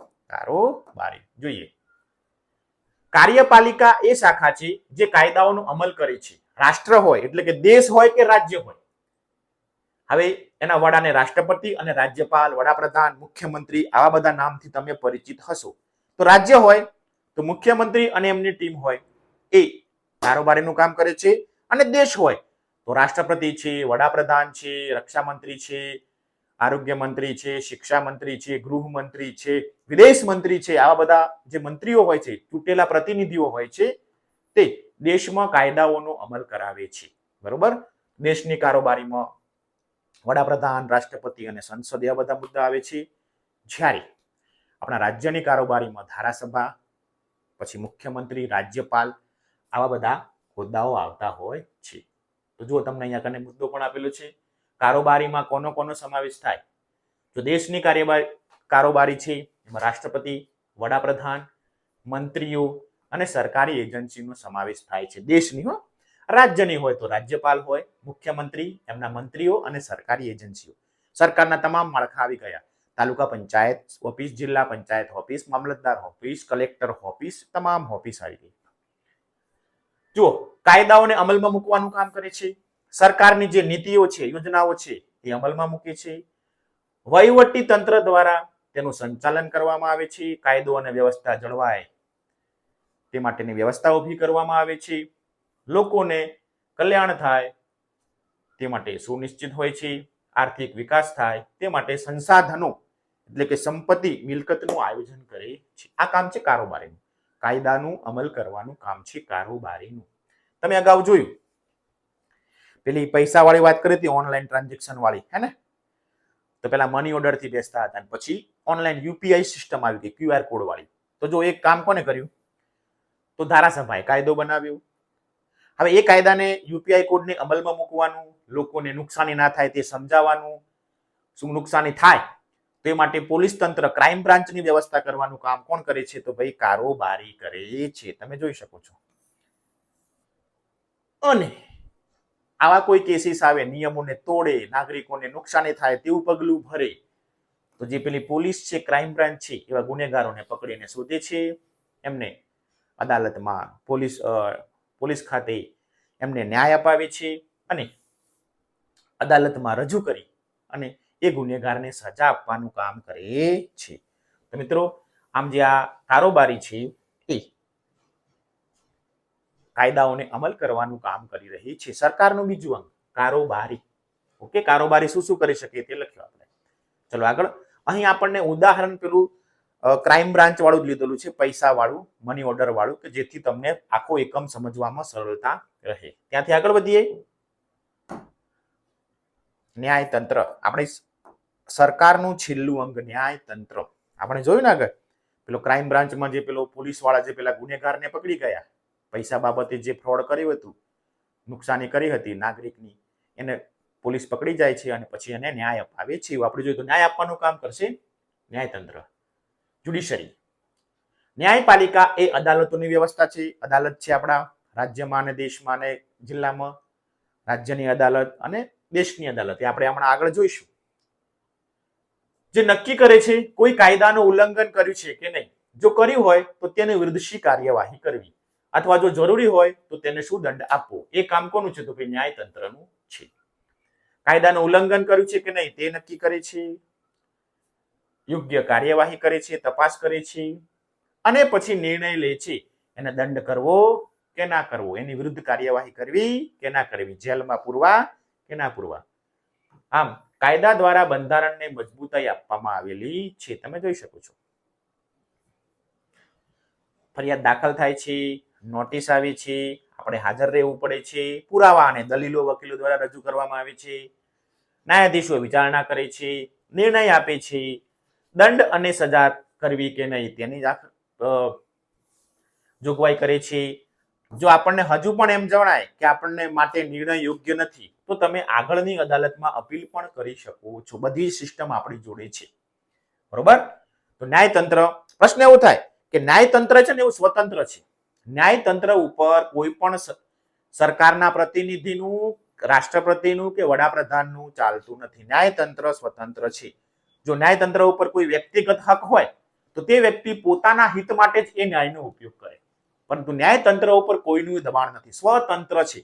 જો સૌને સમાન તક મળે, સરકારના વિભાગો અલગ અલગ રીતે કામ કરી શકે, તેના નિર્ણય ઉપર કોઈનું દબાણ છે નહીં, અને લોકશાહીનું સાચું રક્ષણ કરવાનું કામ આ ન્યાયતંત્ર કરે છે. એટલા માટે તેને સ્વતંત્ર રાખવામાં આવ્યું છે. તેની ઉપર કોઈનું દબાણ નથી. તો આપણને ખ્યાલ આવી ગયો. ધારાસભા કાયદા બનાવે છે, કારોબારી અમલ કરે છે, અને ન્યાયતંત્ર કાયદાની વ્યાખ્યા કરે છે અને ન્યાય આપવાનું કાર્ય કરે છે. અંતિમ ઉદ્દેશ મિત્રો એટલો જ છે, લોકોને ન્યાય મળે, સમાનતા મળી રહે અને શાંતિથી પ્રગતિ વિકાસ કરી શકે. એટલા માટે સરકાર દ્વારા આ સુંદર મજાની વ્યવસ્થા કરવામાં આવી છે. કોઈ પણ સરકાર હોય, રાજાશાહી હોય એટલે કે રાજા રાજ્ય કરતો હોય, કે લોકશાહી હોય, લોકોના પ્રતિનિધિઓ રાજ્ય કરતા હોય, વહીવટ ચલાવતા હોય, તેમાં ધારાસભા, કારોબારી અને ન્યાયતંત્ર જરૂરી છે. ચલો આગળ. આપણે ઉપરોક્ત કિસ્સામાં સાયબર ક્રાઇમની વાત કરી હમણાં, એને ફરીથી રિપીટ કરી લઈએ. ઉપરોક્ત સાયબર ગુનેગારોના કિસ્સામાં સરકારના 3 અંગો કેવી રીતના કાર્ય કરે આપણે આગળ ચર્ચા કરી, ફરીથી રિપીટ કરી દઈએ. તો ધારાસભાએ નિયમો બનાવ્યા છે, આપણને ખબર છે. પાઠ્યપુસ્તકમાં ને છતાં તમને કહી દઉં 2000 નો નિયમ છે, 2008માં સુધારો કર્યો અને 2023માં ફરીથી સરકારે સુધારો કર્યો કે આવું ઓનલાઈન કોઈ સમસ્યા થાય તો શું કરવું. ઓનલાઈન ટ્રાન્ઝેક્શનમાં યુપીઆઈ દ્વારા પૈસા એકબીજાને આપણે મોકલીએ છીએ, એમાં ફ્રોડ થાય, એમાં કોઈ ચોરી કરે, એમાં કોઈ નાગરિકને નુકસાની થાય તો શું કરવું, એના માટેનો સરકારે નિયમ બનાવ્યો છે. હવે એ નિયમનો અમલ કરવાનું કામ કરશે કારોબારી. કારોબારી યોગ્ય રીતે યુપીઆઈ કામ કરે છે કે નહીં, નાગરિકોને સુખ સુવિધા મળી છે કે નહીં, એમને કોઈ નુકસાની નથી, એનું તપાસ કરવાનું કામ કારોબારી કરશે. એટલા માટે કારોબારીએ એક આખી અલગ જ ઓફિસ બનાવી છે. આપણે ક્રાઇમ બ્રાન્ચ એવો શબ્દ છે, પોલીસ તંત્રનું નવું રૂપ ક્રાઇમ બ્રાન્ચ, એવું તમે ક્યાંક સાંભળ્યું પણ હશે. બરોબર? હવે ક્રાઇમ બ્રાન્ચ શું કરશે, ધારો કે કોઈને ફ્રોડ થયું, કોઈને નુકસાની થઈ, તો એ ગુનેગારને શોધી અને એને પકડે છે, અને પકડીને જેલના હવાલે પૂરે છે, અને પછી કોર્ટમાં, અદાલતમાં રજૂ કરે છે. હવે અદાલતમાં રજૂ થાય એટલે ન્યાયતંત્ર આવે. એ ન્યાયતંત્ર જે પેલા વ્યક્તિને પકડ્યો છે, આર્થિક રીતે નુકસાની થઈ છે, ઓનલાઈન છેતરપિંડી થઈ છે જે વ્યક્તિની, એ ગુનેગાર છે, એ ગુનેગારને પકડે છે, તેની ઉપર તપાસ કરે છે, પુરાવાઓ રજૂ કરવામાં આવે છે. જો ગુનો થાય છે તો તેને દંડ પણ કરવામાં આવે છે અને જેલમાં પણ પૂરવામાં આવે છે. આમ નાગરિકના હિતોની રક્ષા કરવામાં આવે છે. જોઈ શકો છો. તો ફરીથી ધારાસભા કાયદો બનાવે છે, કાયદાનો સુધારો વધારો કરે છે, જૂના કાયદા રદ કરે, એનું નામ ધારાસભા. કારોબારી એ કાયદાનો અમલ કરાવે છે, અને ન્યાયતંત્ર લોકોને ન્યાય મળે તે માટેનું કાર્ય કરે છે. તો મિત્રો આ રીતે આપણે આ સુંદર મજાનો જે મુદ્દો હતો આપણો પેલો સાયબર ગુનેગાર વાળો, તેના આધારે સરકારના 3 અંગો વિશેની સુંદર ચર્ચા થઈ ગઈ. એ તો ખાલી સાયબર ગુનેગારની વાત છે, એવા ઘણા બધા કાયદાઓ છે, ઘણા બધા નિયમો છે જેનો સરકાર ધારાસભા કાયદા બનાવે છે, કારોબારી તેનો અમલ કરાવે છે, અને કાયદાને નુકસાની થતી હોય, કાયદાનો યોગ્ય રીતે અમલ ના થતો હોય તો ન્યાયતંત્ર તો છે જ. ઓકે, ચલો, સુંદર મજાની વાત. તો આ રીતે સરકારના 3 અંગો એકબીજાની સાથે સંકલન કરી છે, સાયબર ગુનેગારો સામે અસરકારક રીતે કાર્ય કરે છે અને ન્યાયને સુરક્ષિત કરે છે. ક્લિયર? તો સરકાર આ રીતના આપણા માટે હંમેશા જાગૃત છે. તો પેલા ભાઈએ ઓનલાઈન ફ્રોડ કર્યું, કોઈ નિયમ જ ના હોય તો પોલીસ એને પકડત નહીં. પેલા વ્યક્તિના જે પૈસા ખોવાઈ ગયા છે, પૈસા ચોરી થયા છે, એ પૈસા પાછા મળત પણ નહીં. તો 3 અંગો વ્યવસ્થિત રીતે કામ કરે છે, ધારાસભા, કારોબારી અને ન્યાયતંત્ર. ત્યારે આપણે જીવનમાં સુખાકારીએ છીએ, આપણે જીવનમાં શાંતિથી રહી શકીએ છીએ, સમાનતાથી રહી શકીએ છીએ અને આપણને ન્યાય મળે છે. ચલો આગળ. હવે મિત્રો, આ જે ત્રણેય વસ્તુ છે એમાં એમને સત્તાનું યોગ્ય રીતે વિભાજન કરવામાં આવ્યું છે. કોને કયું કામ કેવી રીતે કરવું એ વેચેલું છે, લખ્યું છે. જુઓ, કોઈ પણ સારી શાસન વ્યવસ્થામાં આ ત્રણેય અંગો ધારાસભા, કારોબારી, ન્યાયતંત્ર ચોક્કસ પૂર્ણ અલગ અલગ રીતે કાર્ય કરે છે અને એકબીજા સાથે સંકલન સાધીને એકબીજાને હળી મળીને કામ કરે છે. એટલે કે એમની સત્તાનું વિભાજન કરેલું છે, કામ વેચેલું છે. સત્તા, એમનો જે પાવર છે, એમના જે નિયમો છે, બધા વેચેલા છે. એમનો હેતુ એટલું જ છે કે તંત્ર નિયંત્રણ અને સંતુલન જાળવી રાખે, સરકારનું દરેક અંગ ઉપર કાર્યો ઉપર દેખરેખ રાખે. જો કોઈ અંગ તેની ભૂમિકાથી અલગ અલગ કામ કરી રહ્યું છે તો સરકાર દ્વારા તેની ઉપર નિયંત્રિત રાખવામાં આવે છે અને ફરીથી સંતુલન સ્થપાય તે માટેના પ્રયાસો થાય છે. એટલા માટે સરકાર આ જે અંગો છે એની સત્તા, એનું કાર્ય વહેંચેલું છે અને કાર્યનો યોગ્ય રીતે અમલ થાય તે કામ કરી રહી છે. તો ફરીથી ધારાસભા, તો ધારાસભા છે એ કાયદાઓ બનાવે છે અને કાયદાનો અમલ કરે છે. કાર્યપાલિકા એટલે કે કારોબારી છે તે કાયદાનો અમલ કરાવે છે, નીતિઓને અમલમાં મૂકે છે, જેમાં કોણ કોણ આવે તેની પણ આપણે ચર્ચા કરી. હવે કારોબારી ઉપર ધારાસભાનો સીધું જ અંકુશ હોય છે. જો કારોબારી યોગ્ય રીતે કામ ના કરે તો તેમને પણ બરતરફ કરવામાં આવે છે, નવી કારોબારી બનાવવામાં આવે છે. આગળ, ન્યાયતંત્રમાં કાયદાની વ્યાખ્યા તો સ્પષ્ટ છે. કાયદાનું ઉલ્લંઘન થઈ શકતું નથી અને કાયદો છે, ન્યાય છે, તે પ્રમાણે અદાલતોમાં ન્યાયાધીશો ન્યાય આપે છે. હે ને?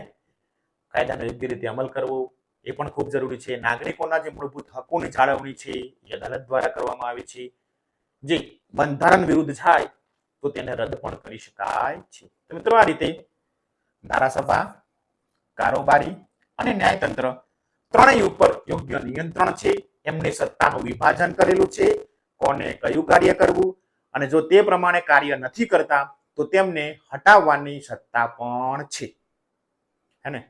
તો જ તંત્ર યોગ્ય રીતે ચાલે. જો એક પાંખ નબળી પડી જાય, એક અંગ નબળું પડી જાય તો સરકાર સારી રીતે ચાલી શકતી નથી. જેમ આપણા શરીરમાં કોઈ એક અંગ નબળું પડી જાય અથવા તો ખોટકાઈ જાય અથવા કામ ના કરે તો આપણું શરીર જેમ વ્યવસ્થિત નથી ચાલતું, એમ સરકારના ત્રણેય અંગો ધારાસભા, કારોબારી અને ન્યાયતંત્ર એકબીજાનું સંકલન સાધીને યોગ્ય રીતે જો સરકાર ના ચલાવે તો સરકાર વ્યવસ્થિત ચાલતી નથી. એટલા માટે સંકલન પણ છે, સત્તાનું વિભાજન પણ છે અને એમની ઉપર નિયંત્રણ પણ છે. કોઈ પોતાની મનમાની કરી શકતા નથી. વડાપ્રધાન નરેન્દ્રભાઈ મોદીની ગાડી પણ હંમેશા રોડ ઉપર ડાબી બાજુ જ ચાલે છે. નિયમ છે તો બધા માટે નિયમ છે. ક્લિયર? ચલો આગળ. ચાલો શોધીએ એવો મુદ્દો આપ્યો છે આપણને. ચાલો શોધીમાં મિત્રો આપણને મુદ્દો આપ્યો છે એવી પ્રવૃત્તિ તરીકે શું તમે એવી પરિસ્થિતિની કલ્પના કરી શકો છો કે જે સરકારના ત્રણ અંગો છે એ કોઈ એક જૂથ જોડે અથવા એક વ્યક્તિના નિયંત્રણ હેઠળ હોય. એક વ્યક્તિ કહે અથવા એક જૂથ કહે તે પ્રમાણે આ સરકારના ત્રણેય અંગો ચાલે. જો આવી પરિસ્થિતિ થાય તો સમાજમાં, રાજ્યમાં, દેશમાં કેવી અરાજકતા ફેલાય કે જે જૂથ જોડે આ ત્રણેય અંગો કામ કરી રહ્યા છે, ધારાસભા, કારોબારી કે ન્યાયતંત્ર, એક જ જૂથ જોડે, એક જ વ્યક્તિ જોડે હોય તો એ વ્યક્તિ કે જૂથ પોતાને ફાયદો થાય તે પ્રમાણે જ કાર્ય કરે. અન્ય જૂથ કે અન્ય વ્યક્તિને ફાયદો થાય તેવું કરે નહીં. એટલા માટે હંમેશા ધારાસભા, કારોબારી અને ન્યાયતંત્રની સ્વતંત્ર સત્તાનું વિભાજન યોગ્ય રીતે છે અને એમની ઉપર નિયંત્રણ પણ છે કે એમની ઉપર બીજા કોઈ વ્યક્તિનું દબાણ હોવું જોઈએ નહીં.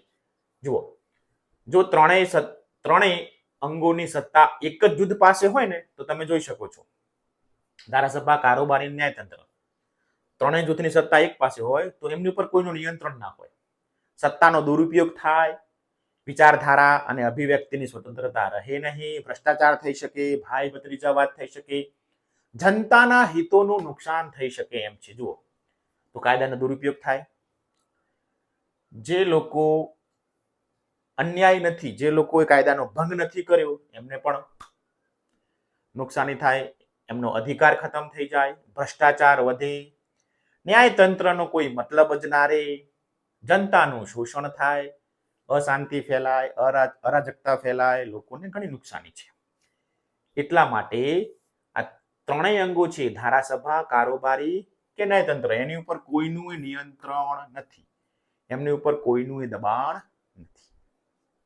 એટલા માટે ધારાસભા, કારોબારી અને ન્યાયતંત્ર આ ત્રણેયનું સત્તાનું વિભાજન પણ કરેલું છે, જેથી એક વ્યક્તિના હાથમાં સત્તા ના રહે, એક વ્યક્તિના હાથમાં નિયંત્રણ ના રહે, અને ત્રણેય અંગો એકબીજાનું સંકલન સાધીને, એકબીજાની કામમાં વહેંચણી કરીને, એકબીજાના કામમાં મદદરૂપ થઈને સરકાર ચલાવી રહી છે. પરિણામે સ્વતંત્રતા, સમાનતા, ન્યાય અને ભાઈચારા આ મૂલ્યો જાળવવા માટે સરકારના ત્રણેય અંગોનું અલગ રહેવું પણ જરૂરી છે, અને તેની ઉપર નિયંત્રણ હોવું તે પણ ખૂબ જ આવશ્યક છે. જો એક જ જૂથ જોડે સત્તા હોય તો એમને જુએ એવા કાયદા બનાવી શકે, એમના વિરોધીઓને વગર વાંકે જેલમાં પૂરી શકે, સામેવાળા વ્યક્તિને નુકસાન થાય, પોતાને ફાયદો થાય, એવી રીતના સરકાર ચલાવે, અને ન્યાયતંત્રમાં કોઈને ભરોસો રહે નહીં. પરિણામે દેશમાં અશાંતિ, અરાજકતા ફેલાઈ શકે છે. તો મિત્રો આવું પણ થઈ શકે. એટલા માટે સરકારના ત્રણેય અંગો ધારાસભા, કારોબારી અને ન્યાયતંત્રને સ્વતંત્ર રાખેલ છે. તેની ઉપર કોઈનું એક વ્યક્તિનું નિયંત્રણ નથી, કોઈ પણ એક જૂથનું નિયંત્રણ નથી, જેથી સરકાર યોગ્ય રીતે કામ કરે છે. ચલો વધીએ આગળ. મિત્રો સરકારના ત્રણ અંગો છે, તેને આપણે થોડું વધુ ડીપમાં સમજીએ તો સરકારના ત્રણ અંગો છે, ધારાસભા, કારોબારી અને ન્યાયતંત્ર વિશે તો આપણે શીખી ગયા. હવે સરકાર કેટલા સ્તરે એટલે કે કયા કયા પગથિયે કામ કરી રહી છે તે પણ આપણે જોઈએ. તો સરકાર, મોટાભાગની સરકારો છે ને મિત્રો, એ બે સ્તરે કામ કરી રહી છે. મોટાભાગની જે સરકારો છે તે એક સ્થાનિક અને બીજું રાષ્ટ્રીય સ્તરે કામ કરી રહી છે. પરંતુ ભારત દેશની સરકાર એવી છે તે કુલ 3 સ્તરે કામ કરી રહી છે: સ્થાનિક સરકાર, રાજ્ય સરકાર અને કેન્દ્ર એટલે કે રાષ્ટ્રીય સરકારનું કામ કરી રહી છે. સ્થાનિક લેવલે આપણે ગ્રામ પંચાયત, તાલુકા પંચાયત અને જિલ્લા પંચાયતથી પરિચિત છીએ, જે તે સ્થળનો વહીવટ કરી રહી છે, જે તે સ્થળના વિકાસ પ્રગતિ માટે લોકોના યોગ્ય રીતે સુખાકારી મળે, ન્યાય મળે તે માટે કામ કરે છે. રાજ્ય સરકાર સમગ્ર રાજ્યનો કારભાર વહીવટ સંભાળે છે, અને કેન્દ્ર સરકાર એટલે કે રાષ્ટ્રીય સરકાર, દેશની સરકાર આખા દેશનો વહીવટ કરે છે. તો આ ત્રણ સરકારોના અલગ અલગ સ્તર છે. સ્થાનિક લેવલે સ્થાનિક સરકાર, રાજ્ય કક્ષાએ રાજ્ય સરકાર અને કેન્દ્ર લેવલે કેન્દ્રીય અથવા રાષ્ટ્રીય સરકાર. તો ત્રણ અલગ અલગ સ્તરે સરકાર કામ કરી રહી છે. લખ્યું છે સરકારના ત્રણ સ્તર છે. જો સ્થાનિક સરકાર જે શહેર ગામ નો વહીવટ કરે છે, રાજ્ય સરકાર છે જે તે રાજ્ય અથવા પ્રદેશનો વહીવટ કરે છે, તેમનો કાર્યભાર સંભાળે છે, અને રાષ્ટ્રીય સરકાર સમગ્ર દેશની જે કાર્યભાર છે તે સંભાળી રહી છે. ઉદાહરણ તરીકે તમારા ઘરે જો બલ્બ ઉડી ગયો છે, બલ્બમાં પ્રકાશ નથી આવતો, તો સૌ પ્રથમ આપણે શું કરીશું? પહેલા બલ્બને ચેક કરીશું કે બલ્બ ઉડ્યો છે કે નહીં. પછી શું કરીશું? ઘરના ફ્યુઝ ચેક કરીશું, લોડિંગ સ્વિચ ચેક કરી લઈશું કે એમસીબી ચેક કરી લઈશું. ખબર પડે કે ઘરમાં કોઈ પ્રોબ્લેમ નથી ને. પહેલો મુદ્દો. હવે આજે ઘરમાં જે આપણે શોધવાની પ્રવૃત્તિ કરી એ આપણા માટે સ્થાનિક સરકાર છે. પહેલા ઘરનું સમસ્યા હલ કરી આપણે. હવે આપણા ઘરેથી આપણને સમસ્યા હલ થાય એમ નથી, લાગ્યું કે આપણા ઘરે તો બધું રેડી જ છે, લોચો થોડો આગળ છે. તો કે ભાઈ ઇલેક્ટ્રિશિયનને બોલાવો, એટલે આપણી રાજ્ય સરકાર આવશે. ઇલેક્ટ્રિશિયનને ફોન કરીને બોલાવશું, તે બધું ચેક કરશે કે આપણા ઘરનું જે વાયરિંગ છે તે યોગ્ય છે કે નહીં, કોઈ સમસ્યા છે કે નહીં, એ ચેક કરશે. ઇલેક્ટ્રિશિયનને ચેક કર્યા બાદ ઇલેક્ટ્રિશિયનને પણ એમ લાગ્યું કે ઘરમાં કોઈ સમસ્યા નથી, હજી સમસ્યા છે એ વીજળી જે કનેક્શન છે લાઇટનું, વીજળીનું વાયર છે તે આવતું નથી. તો આપણે ક્યાં જશું ભાઈ? ત્રીજું વિભાગ આવ્યું, વીજળીની સમસ્યા એટલે કે કંપની છે, વીજળીની કંપની જીઈબી ની ઓફિસે જશું. ત્યાં આપણે પ્રશ્ન રજૂઆત કરશું, જીઈબી ના માણસો આવશે અને આપણો જે વીજળીનો પ્રશ્ન છે, લાઇટનો પ્રશ્ન છે તે સોલ્વ કરી દેશે. તો આપણું ત્રીજું સ્તર છે કેન્દ્ર સરકાર ગણાય. પેલું આપણે જાતિમાં થયા સ્થાનિક સરકાર, ઇલેક્ટ્રિશિયનને બોલાવ્યો રાજ્ય સરકાર, જીઈબી માં જવું પડ્યું એ આપણા માટે કેન્દ્ર સરકાર આમ અલગ અલગ સ્તરે સરકાર કામ કરી રહી છે તેઓ આપણી સમસ્યાને સાંભળશે અને સમાધાન આવી ગયું ને આપણો લાઈટ ચાલુ થઈ ગયો. તો જેમ એક લાઈટ એક બલ્બ આપણને જેમ અલગ અલગ ત્રણ અલગ અલગ પદ્ધતિથી કામ કર્યું, ત્રણ અલગ અલગ વ્યક્તિઓની આપણે કામ કર્યું, તેવી જ રીતના સરકાર પણ સ્થાનિક લેવલે, રાજ્ય કક્ષાએ અને કેન્દ્ર કક્ષાએ કામ કરી રહી છે. તો લખ્યું જેમ ઘરની સમસ્યા ઉકેલ માટે 3 સ્તર છે તેમ રાજ્યની સમસ્યા ઉકેલ માટે પણ 3 સ્તર છે. સ્થાનિક સરકાર, રાજ્ય સરકાર અને રાષ્ટ્રીય સરકાર. જેથી સારો શાસક મળે, ઝડપી ઉકેલ થાય, જનતાનું કલ્યાણ થાય. છે ને મસ્ત મજાની વાર્તા. ચલો આગળ. તો મિત્રો તમે અહીંયા જોઈ શકો છો પિરામિડ. સરકારનું જે 3 સ્તરો છે, 3 અલગ અલગ પગથિયા છે, એમાં સૌથી પહેલું છે સ્થાનિક સરકાર. સૌથી નીચેનો એકમ શહેર કે ગ્રામ્ય સ્તરે હોય. પછી રાજ્ય સરકાર આવશે, એ રાજ્ય સ્તરે હશે. પછી કેન્દ્ર સરકાર છે, એ રાષ્ટ્રીય એટલે કે દેશના સ્તરે કામ કરી રહી છે. સ્થાનિક સરકાર, રાજ્ય સરકાર, કેન્દ્ર સરકાર, ગામ કે શહેર, રાજ્ય અને રાષ્ટ્ર. તો આ રીતે આપણી સરકાર કામ 3 અલગ અલગ સ્તરોએ કામ કરી રહી છે. અંગો તો છે જ, પણ એ સિવાય આ અલગ મુદ્દો છે કે સરકાર 3 સ્તરે કામ કરી રહી છે. આપણા ગામમાં ગ્રામ પંચાયતથી લઈ અને દિલ્હીની ઓફિસ એટલે કે કેન્દ્ર સરકાર સુધી સળંગ સરકાર છે.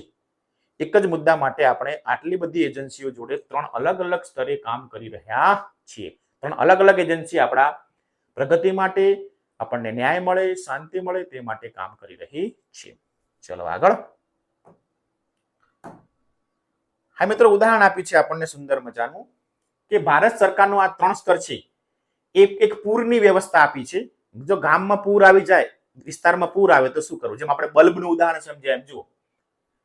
તો જો પૂરની સ્થિતિ ગંભીર નથી, સ્થાનિક અધિકારીઓ પહોંચી વળે એમ છે, તો જો એમને સ્થાનિક રીતે બચાવ કર્યો અને લોકો બચી ગયા, તો સ્થાનિક સરકાર અહીં કામ કરશે.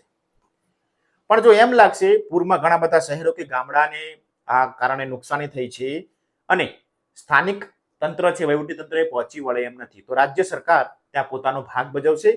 રાજ્ય સરકારની ટીમ, રાજ્ય સરકારના માણસો, એમની એજન્સીઓ આવશે અને લોકોને પૂરમાંથી બચાવવા માટેનો પ્રયત્ન કરશે. જો એનડીઆરએફની ટીમ આવી ગઈ છે, એસડીઆરએફની સ્ટેટ ડિઝાસ્ટર મેનેજમેન્ટની ટીમ, અને તેઓ લોકોને બહાર કાઢવા માટે પ્રયત્ન કરી રહી છે, બચાવવા માટે કામગીરી કરી રહી છે.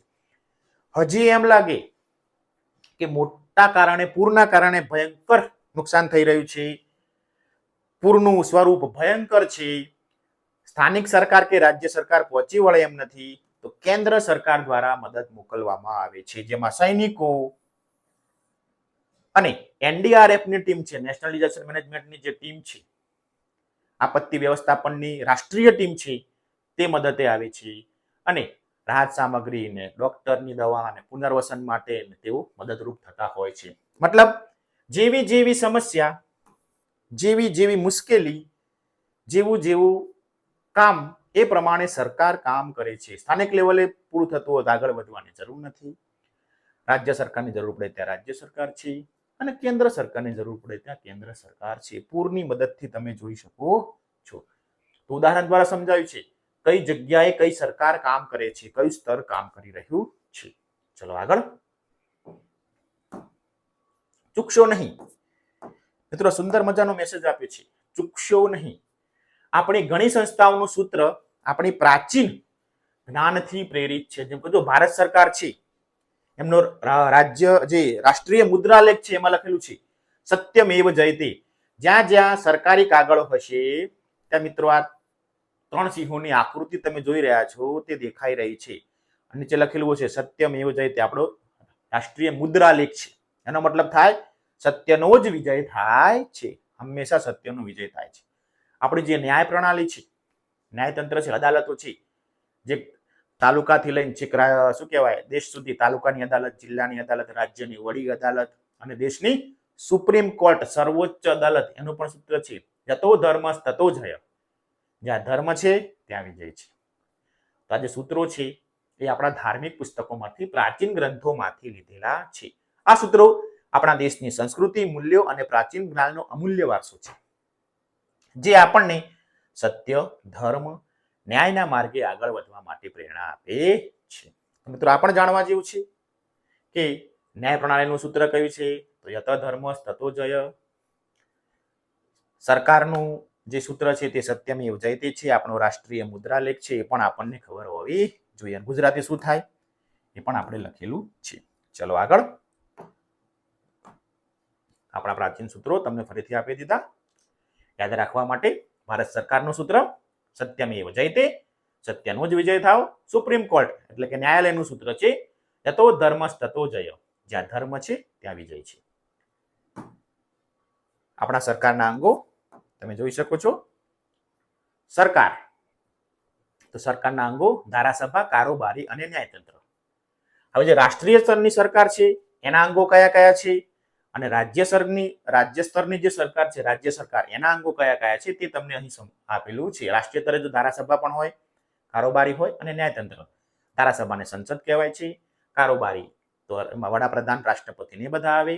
ન્યાયતંત્રમાં સુપ્રીમ કોર્ટ છે, કાયદાનું પાલન કરાવે છે. રાજ્ય સ્તરે ધારાસભા છે અને આપણે વિધાનસભા કહીએ છીએ. કારોબારી છે જેમાં રાજ્યપાલ, મુખ્યમંત્રી, એમના મંત્રીઓ અને સરકારી તંત્ર આવે. ન્યાયતંત્ર માટે હાઈકોર્ટ, બરોબર, એટલે કે વડી અદાલત છે. ચલો હવે આ મુદ્દો આપણે ધોરણ 7માં વિગતે સમજવાનો છે. એટલે અહીં આપણને થોડી ઓછી માહિતી આપી છે. અને સ્થાનિક સરકાર છે, ગ્રામ પંચાયત, તાલુકા પંચાયત અને જિલ્લા પંચાયત, એ આપણે આગળના પ્રકરણમાં શીખવાનું છે આ જ ધોરણમાં. એટલે આપણે એની ડિટેલમાં ચર્ચા કરતા નથી. આગળ વધીએ. તો મિત્રો તમને એક પ્રવૃત્તિ આપી છે તે પણ સમજી લઈએ. આકૃતિ 10.5 આપી છે. સરકારના કાર્યો કયા કયા છે અને એમની જવાબદારી કઈ કઈ છે. તમારા જીવનમાં સૌથી વધુ અસર કરતા કાર્યો અને જવાબદારીઓ પ્રકાશિત કરો. તો મિત્રો આપણે લખ્યું છે, જુઓ.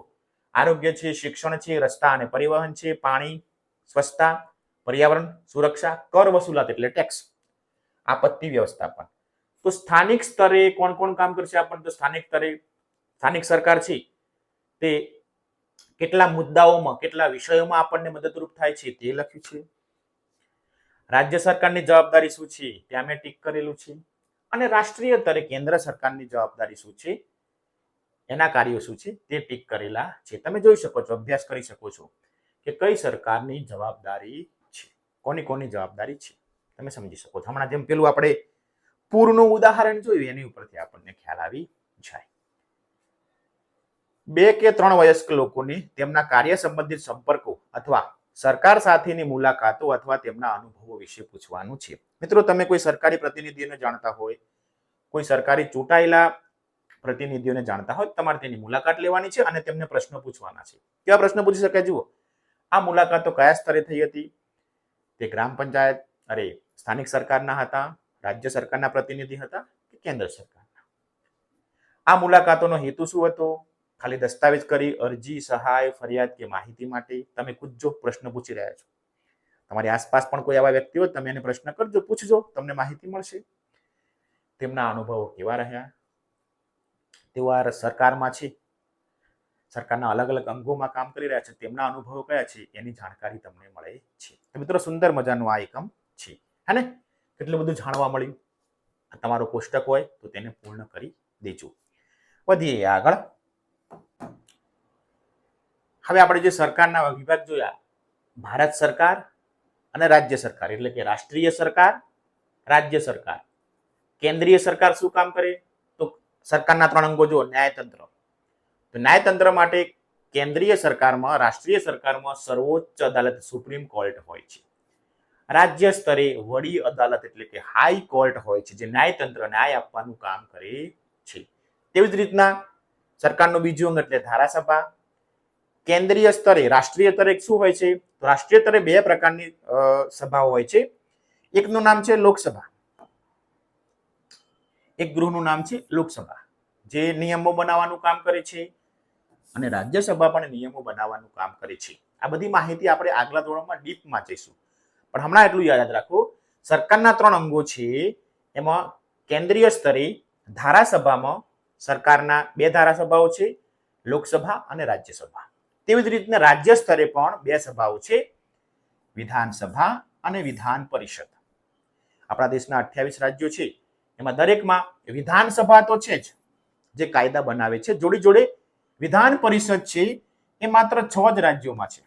કેટલા રાજ્યોમાં છે? 6 જ રાજ્યોમાં. કયા કયા? યાદ રાખજો. તુક, બામ. સાહેબ આવું કેમ લખ્યું તુક બામ? તો તું ઉપરથી રાજ્ય છે તેલંગાણા, ઉ ઉપરથી ઉત્તર પ્રદેશ, ક ઉપરથી કર્ણાટક, બી ઉપરથી બિહાર, એ ઉપરથી આંધ્રપ્રદેશ અને એમ ઉપરથી મહારાષ્ટ્ર. મિત્રો આ 6 રાજ્યો છે એમાં વિધાન પરિષદ છે. રાજ્ય સ્તરે ધારાસભા બે પ્રકારની છે, વિધાનસભા અને વિધાન પરિષદ. વિધાનસભા દરેક રાજ્યમાં ફરજિયાત છે. વિધાન પરિષદ ખાલી આપણા દેશના 6 જ રાજ્યોમાં છે. યાદ રાખવા માટે તુક બામ. હવે તુક બામ તમે લખ્યું તો ટી એટલે તેલંગાણા, યુ એટલે ઉત્તર પ્રદેશ, ક એટલે કર્ણાટક, કે એટલે કર્ણાટક, બી એટલે બિહાર, એ એટલે આંધ્રપ્રદેશ અને એમ એટલે મહારાષ્ટ્ર. યાદ રાખવા માટે આ 6 જ રાજ્યોમાં વિધાન પરિષદ છે. ક્લિયર? આગળ વધીએ તો ન્યાયતંત્ર પણ દરેક સરકારમાં છે. વિધાન ધારાસભા સરકારનું બીજું અંગ પણ દરેક સ્તરે છે, રાજ્ય સરકાર અને કેન્દ્ર સરકાર.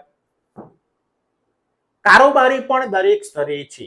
કેન્દ્ર સરકારમાં કોણ કોણ છે? રાષ્ટ્રીય સ્તરે તો રાષ્ટ્રપતિ, તેની હેઠળ આપણા જે સશસ્ત્ર દળોના વડા છે, આપણી જે કારોબારી છે, પ્રધાનમંત્રી છે, એમના મંત્રીઓ છે અને સરકારી તંત્ર છે. રાજ્ય સ્તરે રાજ્યપાલ છે, મેન માણસ રાજ્યપાલ, જેમના નામે આખા રાજ્યનો વહીવટ થાય. કારોબારીના વડા તરીકે મુખ્યમંત્રી છે અને એમના મંત્રીઓ છે અને એમના આપણું સરકારી વહીવટી તંત્ર છે. તો આ રીતના કારોબારી પણ બધા સ્તરે હોય છે. કામો પણ વહેંચેલા છે. જુઓ જવાબદારી શું, માહિતી આખી નથી પણ થોડી થોડી અગત્યની આપી છે.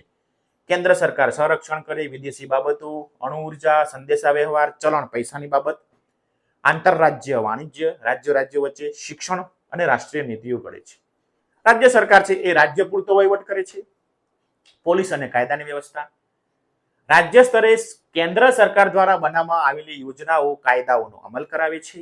જાહેર આરોગ્ય, શિક્ષણ, ખેતી, સિંચાઈ અને સ્થાનિક સરકાર, ગ્રામ પંચાયત, તાલુકા પંચાયત અને જિલ્લા પંચાયત, સ્થાનિક સરકાર આપણું ત્રીજું સ્તર છે, તેનો યોગ્ય રીતે અમલ કરાય, યોગ્ય રીતે સરકાર ચાલે એ માટેની વ્યવસ્થા રાજ્ય સરકાર કરે છે.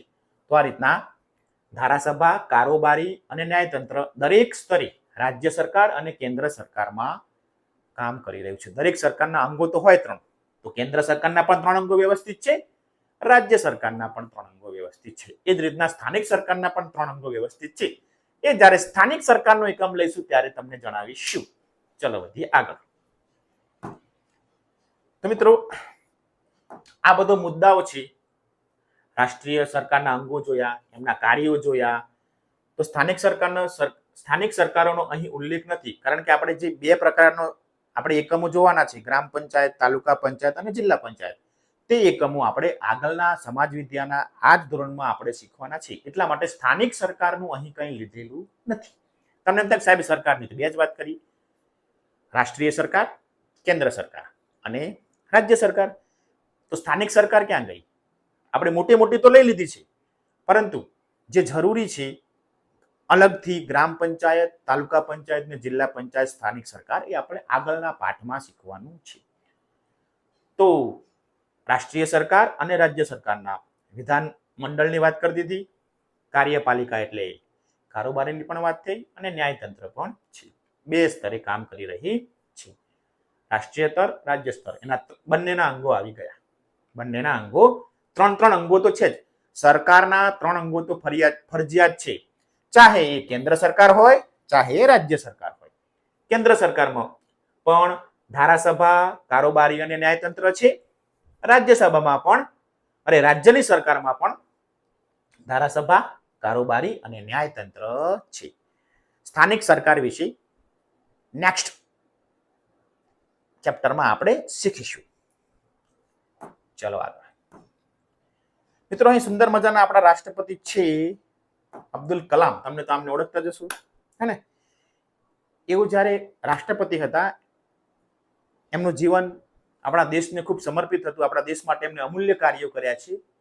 તેમના વિશે આપણે જાણીએ. ડોક્ટર એપીજે અબ્દુલ કલામનો જન્મ 1931માં તમિલનાડુના રામેશ્વરમ નામના ગામમાં થયો હતો. યાદ રાખજો. ભારતના અવકાશ કાર્યક્રમમાં મિસાઇલ કાર્યક્રમમાં એમને ખૂબ મોટો ફાળો આપ્યો છે.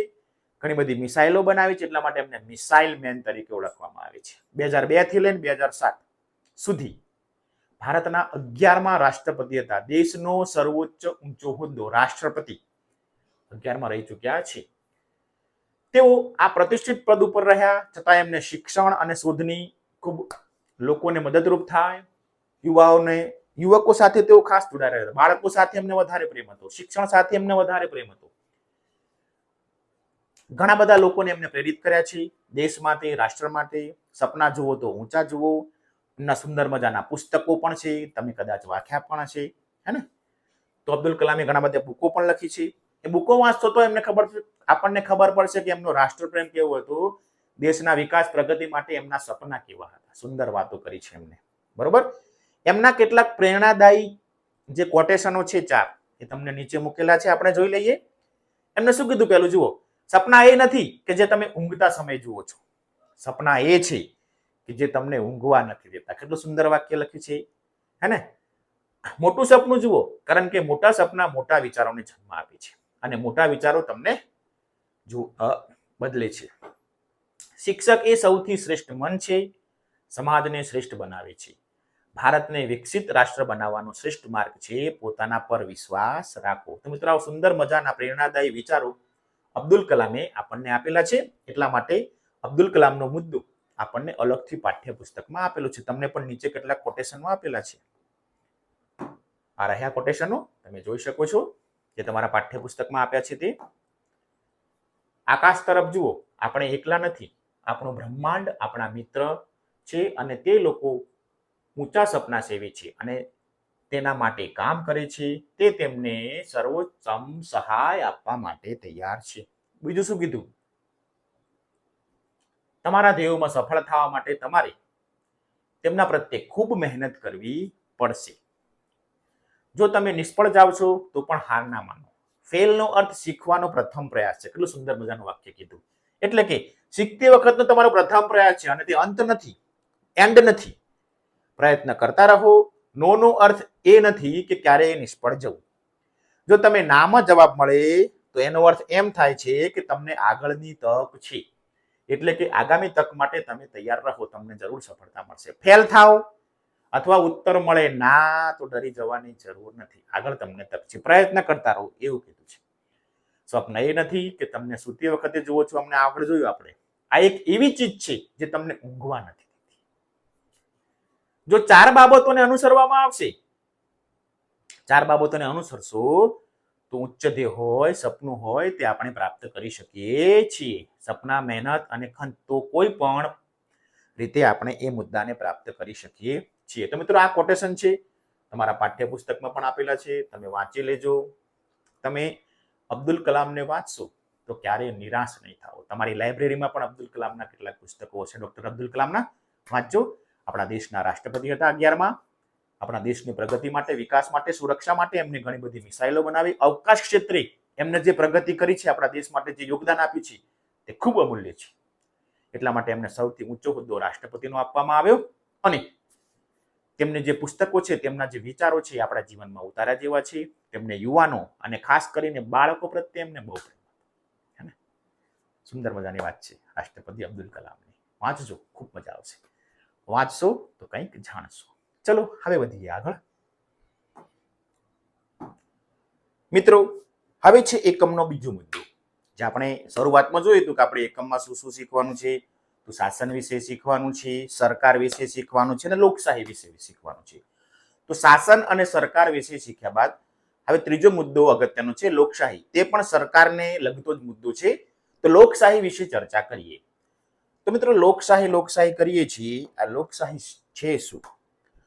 તો મિત્રો, દુનિયાના તમામ સ્તરોએ સરકાર કેવી રીતે કામ કરી રહી છે, સરકાર કેવી રીતે કાર્યરત છે, તેના પદ્ધતિને આપણે અલગ અલગ પ્રકારની સરકારો કહી શકીએ છીએ. જેમ કે આપણે આગળ વાંચ્યું હશે તમે, અથવા તમે ક્યાંય શીખ્યા હશો, તો ઘણા વર્ષો પહેલા રાજાઓ રાજ્ય કરતા હતા. તો જે જગ્યાએ, જે વિસ્તારમાં, જે પ્રદેશમાં, દેશમાં રાજાઓ રાજ્ય કરે છે, તેને આપણે રાજાશાહી સરકાર તરીકે ઓળખીએ છીએ. મતલબ કે ત્યાં રાજા કે તે પ્રમાણે કાર્ય થાય છે. બીજી એક પદ્ધતિ છે જે આપણે શીખવાની છે તે લોકશાહી ડેમોક્રેસી, જ્યાં લોકો માટે, લોકોથી અને લોકો વડે શાસન ચાલે છે. મતલબ કે લોકોના કહ્યા પ્રમાણે શાસન ચાલે છે, તેને આપણે લોકશાહી શાસન પદ્ધતિ કહીએ છીએ. હજી એક પદ્ધતિ છે સામ્યવાદી સરકાર, જે અમુક રાષ્ટ્રોમાં, અમુક દેશોમાં સરકાર ચાલે છે. આપણા પાડોશી દેશ ચીન છે, ત્યાં સામ્યવાદી સરકાર ચાલે છે, બધાને સરખા ગણીને સરકાર ચલાવવામાં આવે છે. અને એક છે સરમુખ હત્યારશાહી, જ્યાં એક વ્યક્તિ સૈન્યના બળે અથવા અન્ય રીતે એ દેશ કે પ્રદેશનો રાજા અથવા પ્રમુખ મુખ્ય વ્યક્તિ બની ચૂક્યો હોય છે, તેને કહેશું સરમુખ હત્યારશાહી. તો આ દુનિયામાં આ રીતે 4 અલગ અલગ પ્રકારની સરકાર કાર્યરત છે: રાજાશાહી, લોકશાહી, સરમુખ હત્યારશાહી અને સામ્યવાદી. આપણો દેશ ભારત છે, તેમાં લોકશાહી સરકાર ચાલે છે. આ લોકશાહી શું છે એ સમજીએ. લોકશાહી, શાહી એટલે શાસન, લોક એટલે લોકો વડે ચાલતું શાસન. તો મિત્રો, લોકશાહી ડેમોક્રેસી તમે કદાચ આપણે એકમમાં આગળ જોયું હશે તો લોક પ્રતિનિધિ એવી વાત આવી હતી. લોકોના ચૂંટાયેલા પ્રતિનિધિઓ આપણા દેશની સરકાર, આપણા દેશનું શાસન ચલાવે છે, તેવું આપણે શીખ્યા.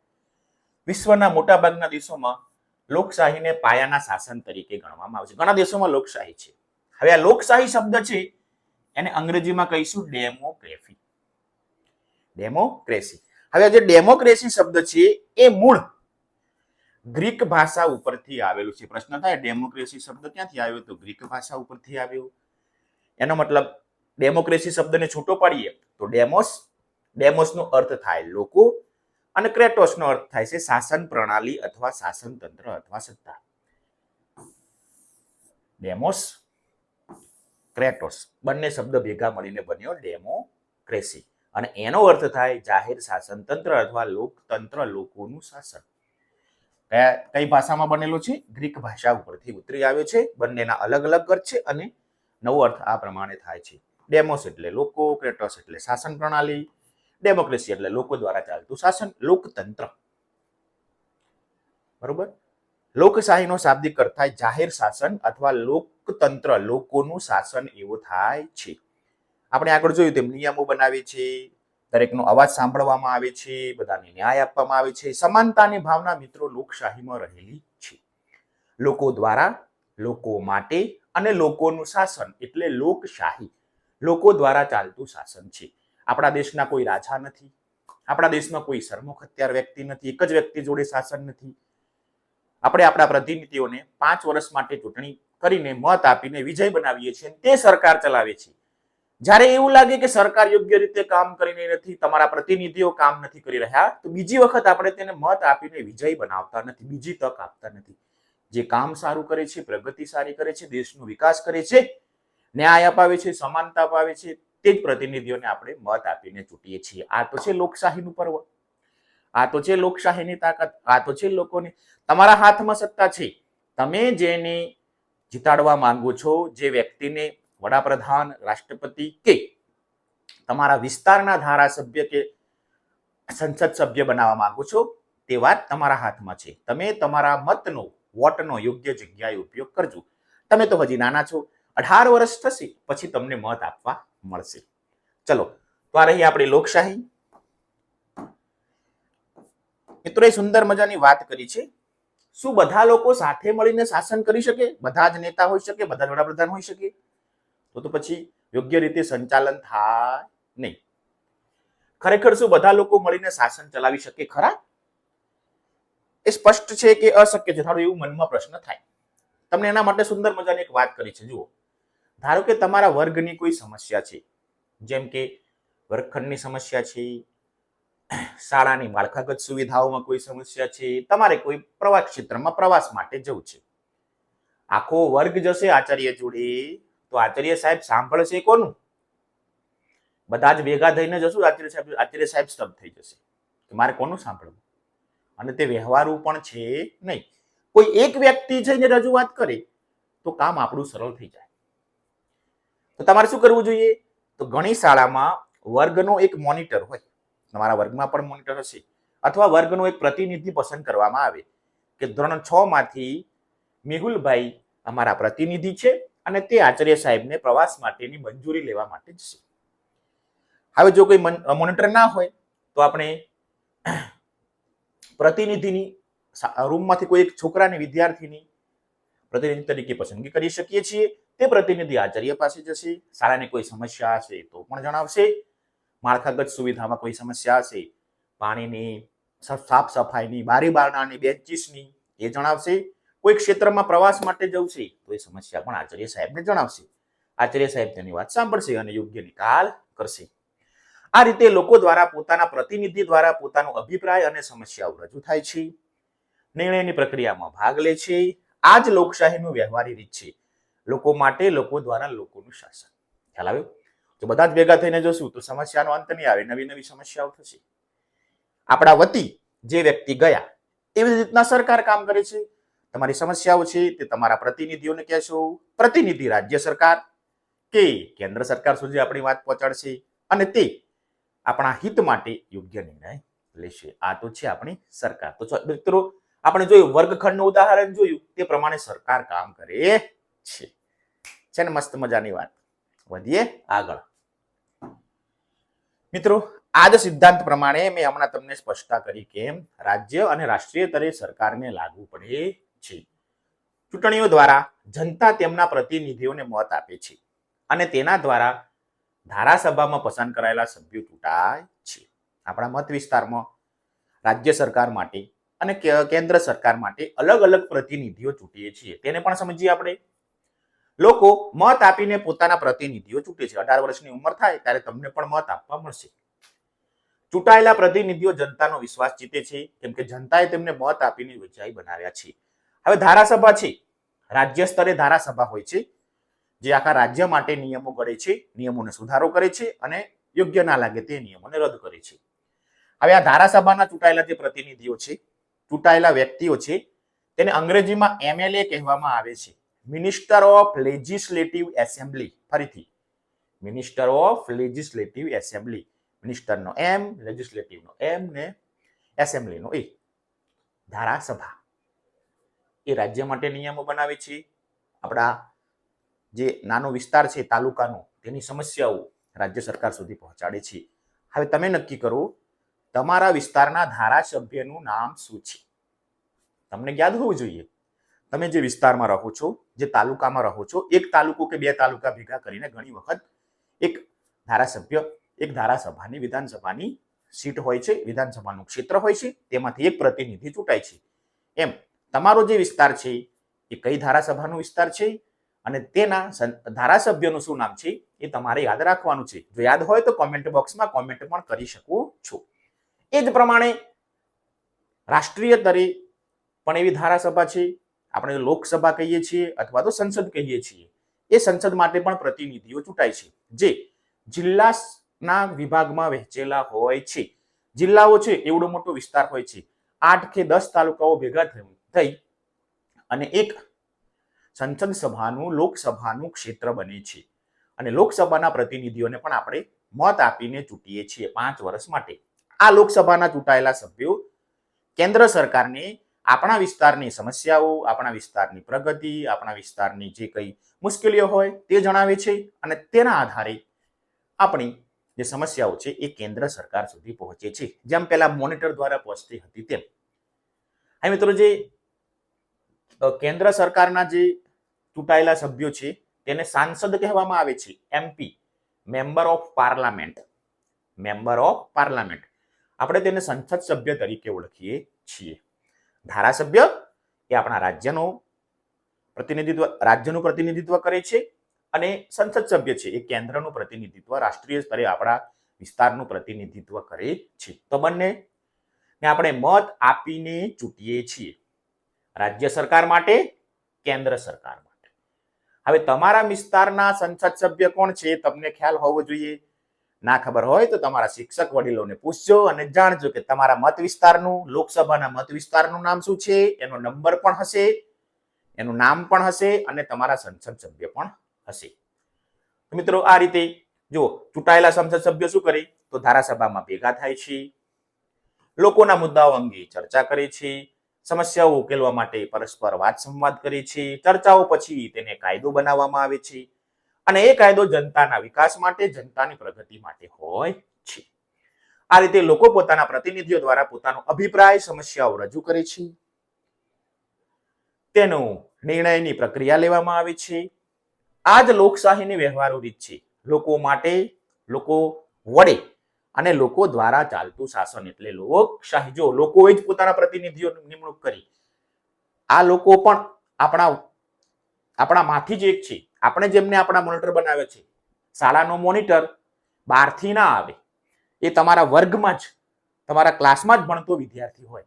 તેમાં જે ધારાસભ્યો છે કે સંસદ સભ્યો છે, ચૂંટાયેલા પ્રતિનિધિઓ છે, ધારાસભા માટે કે લોકસભા માટે, એ તમારા વિસ્તારના જ, ભારત દેશના જ નાગરિકો છે. એને ચૂંટીને જ આપણે એમને પ્રતિનિધિત્વ સોંપી છે અને તેઓ આપણા માટે હિતકારી નિયમો બનાવે છે. જોરદાર પદ્ધતિ. અને જો સારું કામ નહીં કરે, યોગ્ય રીતે જે તે વિસ્તારનો વિકાસ નહીં કરે, દેશનો વિકાસ નહીં કરે, રાજ્યનો વિકાસ, પ્રગતિ નહીં કરે, તો આપણે બીજી વખત તેમને મોકો આપતા નથી, તેમને મત આપતા નથી. મત આપવો એ તમારા હાથમાં છે. કોને તમારા પ્રતિનિધિત્વ બનાવવું, કોને તમારા પ્રતિનિધિત્વ બનાવવા. જેમ વર્ગમાં સારો મોનિટર હોય તો વર્ગનું કામ સારું થાય, તેમ જે તે વિસ્તારનો પ્રતિનિધિ સારો હોય તે વિસ્તારનું કામ સારું થાય. તો આપણે હંમેશા યોગ્ય, સારા, જાણકાર અને હિતકારી વ્યક્તિને જ ચૂંટવા જોઈએ. ચલો આગળ. ભારત છે મિત્રો, એ લોકશાહી દેશ છે. આપણા દેશમાં લોકશાહી છે તો ખ્યાલ આવી ગયો. લોકો વડે શાસન ચાલે છે. કોઈ પણ આધુનિક લોકશાહીની જેમ ભારતમાં લોક પ્રતિનિધિ આધારિત લોકશાહી છે. તમે જોઈ શકો છો 2024 પ્રમાણે ભારત દેશમાં 97 કરોડ જેટલા લોકોને મતાધિકાર મળેલો છે. 97 કરોડ મતદારો છે. 2024 ની લોકસભાની ચૂંટણી થઈ એ સમયનો આંકડો છે. લોકો મત આપી રહ્યા છે. લોકો મત આપી રહ્યા છે મતલબ કે પોતાના પ્રતિનિધિઓને ચૂંટી રહ્યા છે. પ્રતિનિધિ સુધી એ લોકોનો અવાજ સરકાર સુધી પહોંચાડે છે. તમે જોઈ શકો છો ભારતમાં કાયદા મુજબ, એટલે કે તમને 18 વર્ષથી મોટા થશો, 18+ લખ્યું છે, ત્યારે તમને મતાધિકાર મળે છે. મતદાન કરવાનો અધિકાર મળે છે. ખ્યાલ આવે કે ના આવ્યો? હજી તમે ખૂબ નાના છો, છઠ્ઠામાં ભણો છો, એટલે કતો 11 વર્ષના હશો, કતો 12 વર્ષના હશો. હજી તમને 5 કે 6 વર્ષ રહીને, 7 વર્ષ રહીને મતદાન કરવા મળશે. ધોરણ 12 પૂરું કરશો પછી કદાચ કોલેજમાં કે ફેકલ્ટીમાં જશો ત્યારે તમને મતદાન કરવાનો મોકો મળશે. હે ને? બરોબર? તો મિત્રો, આ છે લોકશાહી. સારા પ્રતિનિધિઓને ચૂંટજો. યોગ્ય અને વ્યવસ્થિત પ્રતિનિધિ હશે તો તે ક્ષેત્રનો વિકાસ સારો થશે. પ્રતિનિધિ ચૂંટવા એ તમારા હાથમાં છે. કોને રાજા બનાવવો, કોને તમારી વિસ્તારનું, તમારા રાજ્યનું, તમારા દેશનું પ્રતિનિધિત્વ સોંપવું એ તમારા હાથમાં છે. હે ને? યોગ્ય પ્રતિનિધિ હશે તો દેશની, રાષ્ટ્રની, વિસ્તારની પ્રગતિ સારી થશે. તો મતદાન કરો અને સારા પ્રતિનિધિ ચૂંટો. તમારી શાળામાં પણ બાળ સંસદની ચૂંટણી થતી હશે, તમે કરતા પણ હશો. તમારા વર્ગના મોનિટરની પણ ચૂંટણી થતી હશે. તમારી શાળા પંચાયતની, બાળ સંસદની ચૂંટણી થતી હશે. તેમાં મહામંત્રી ને ભોજન મંત્રી ને પ્રવાસ મંત્રી ને સાંસ્કૃતિક મંત્રી એવા અલગ અલગ ખાતાઓ હશે. એમાં પણ ચૂંટણી થતી હશે. એમાં પણ તમે ભાગ લેતા હશો, એમાં પણ તમે મત નાખતા હશો. હવે તો મોબાઈલની અંદરથી જેમ પેલું આધુનિક ચૂંટણી થાય છે મશીન દ્વારા, એમ તમે પણ મોબાઈલની અંદર ચૂંટણી કરતા હશો. સાચી વાત ને? હા. તો તમે મિત્રો ચૂંટણીથી તો તમે પરિચિત છો. ચલો હવે મતદાન કેમ જરૂરી છે? આપણે એકમની શરૂઆત કરી ત્યારે ખબર છે સમાજના ઘણા બધા લોકો ભેગા થાય ને ત્યારે બધી જ સમસ્યાઓનો હલ આવી શકે નહીં. એટલા માટે ચૂંટણી, મતદાન જરૂરી છે. સમાજના બધા જ લોકોનો એક મત થાય, એક જ વિચાર રજૂ થાય એ શક્ય નથી. આપણે એકમની શરૂઆત એવી કરી હતી. તો અહીં પણ મિત્રો એવું છે, કોઈ સમસ્યા છે તો એનું સમાધાન આપણે ચૂંટણીની મદદથી, મતદાન કરીને આપી શકીએ છીએ. કેટલા આ બાજુ જવા માંગે છે, આ તરફ છે, અને કેટલા આ મુદ્દા માટે તૈયાર છે.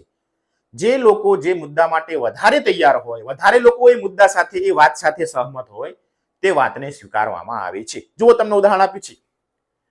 પ્રવાસ જવા માટે 2 સ્થળો છે, એક એ સ્થળ અને એક બી સ્થળ. હવે એ સ્થળના અને બી સ્થળના ફાયદા ગેરફાયદાની ચર્ચા કરવામાં આવે. હવે એક નિર્ણય માટે કે એ જગ્યાએ જવું કે બી જગ્યાએ જવું એ નક્કી કેમ કરવું? તો શાળાના શિક્ષકોએ એવું નક્કી કર્યું કે એ સ્થળ જવા માંગે છે કે બી સ્થળ ઉપર જવા માંગે છે, તેના માટે આપણે મતદાન કરવાનું છે. તો જે વિદ્યાર્થીઓ એ સ્થળ માટે જવા માંગે છે એ હાથ ઊંચો કરે. જે વિદ્યાર્થીઓ બી સ્થળ માટે જવા માંગે છે તે હાથ ઊંચો કરે. તો મિત્રો તમે જોઈ શકો છો કે કયા સ્થળે વિદ્યાર્થીઓ વધારે જવા માંગે છે. હવે જે સ્થળે વિદ્યાર્થીઓ વધારે જવા માંગે છે એ સ્થળવાળા છે, તો એ સ્થળવાળાને પસંદ કરીશું. અને જો એમ નક્કી કરવામાં આવે કે ભાઈ બી સ્થળ છે, બી નામનું સ્થળ તમે નકશામાં ચિત્રમાં જોઈ શકો છો, એ સ્થળે વધારે વિદ્યાર્થીઓ જવા માંગે છે, તો અહીં બી સ્થળ ઉપર વધારે લોકો વિદ્યાર્થીઓ હાથ ઊંચું કર્યું. મતલબ શું થયું કે બી સ્થળે જવાની સંખ્યા વધારે છે, તો એ સ્થળવાળાએ પોતાની જીદ છોડી દેવી પડશે અને બી સ્થળવાળા વિદ્યાર્થીઓ છે જ્યાં જવા માંગે છે ત્યાં જવાનું થશે. લખ્યું છે જુઓ, સૌથી વધુ વિદ્યાર્થીઓ બી સ્થળ માટે હાથ ઊંચા કર્યા. બી સ્થાન ઉપર જવાનો નિર્ણય લેવામાં આવ્યો. કેવી રીતના લેવાયો? તો મતદાન દ્વારા. તો મિત્રો દેશની કોઈ સમસ્યા હોય, રાજ્યની કોઈ સમસ્યા હોય, સ્થાનિક સ્તરે કોઈ સમસ્યા હોય, તો હવે એ કામ પહેલા કરવું કે બી કામ પહેલા કરવું, તો એના માટે આપણી જે સંસદ સભા છે, ધારાસભા છે, એમાં આ રીતના જ મતદાન કરવામાં આવે છે. ત્યાં આધુનિક મશીન પણ હોય છે. હાથ ઊંચો કરીને પણ ઘણી વખત મતદાન કરવામાં આવે છે. ધ્વનિમત એટલે હા કરીને, જોરથી હા એમ બોલીને પણ મતદાન કરવામાં આવે છે. અને ઘણીવાર ખાનગી મતદાન પણ કરવામાં આવે છે. જેવો જેવો પ્રશ્ન એવી રીતે મતદાન થાય છે. તો આ શાળાના પ્રશ્ન દ્વારા આપણે સમજી શકીએ છીએ કે મતદાન શા માટે જરૂરી છે? યોગ્ય નિર્ણય લેવાય તે માટે, વધારે લોકોનો ફાયદો થાય એ માટે મતદાન કરવામાં આવે છે. ચલો વધીએ આગળ. તો આ પ્રકારે મતદાન કહેવામાં આવે છે. આ પ્રત્યક્ષ લોકશાહીનું ઉદાહરણ છે, આપણે જોઈ લીધું. જ્યાં સ્થળ નક્કી કરતી વખતે દરેક વિદ્યાર્થીઓનો અભિપ્રાય લેવામાં આવ્યો હતો. કેટલા આ બાજુ છે કેટલા આ બાજુ છે. પછી જ્યાં બહુમતી હતી, જ્યાં મત વધારે હતા, જ્યાં લોકોએ વધારે પસંદ કર્યું, એ સ્થળને પસંદ કરવામાં આવ્યું બી.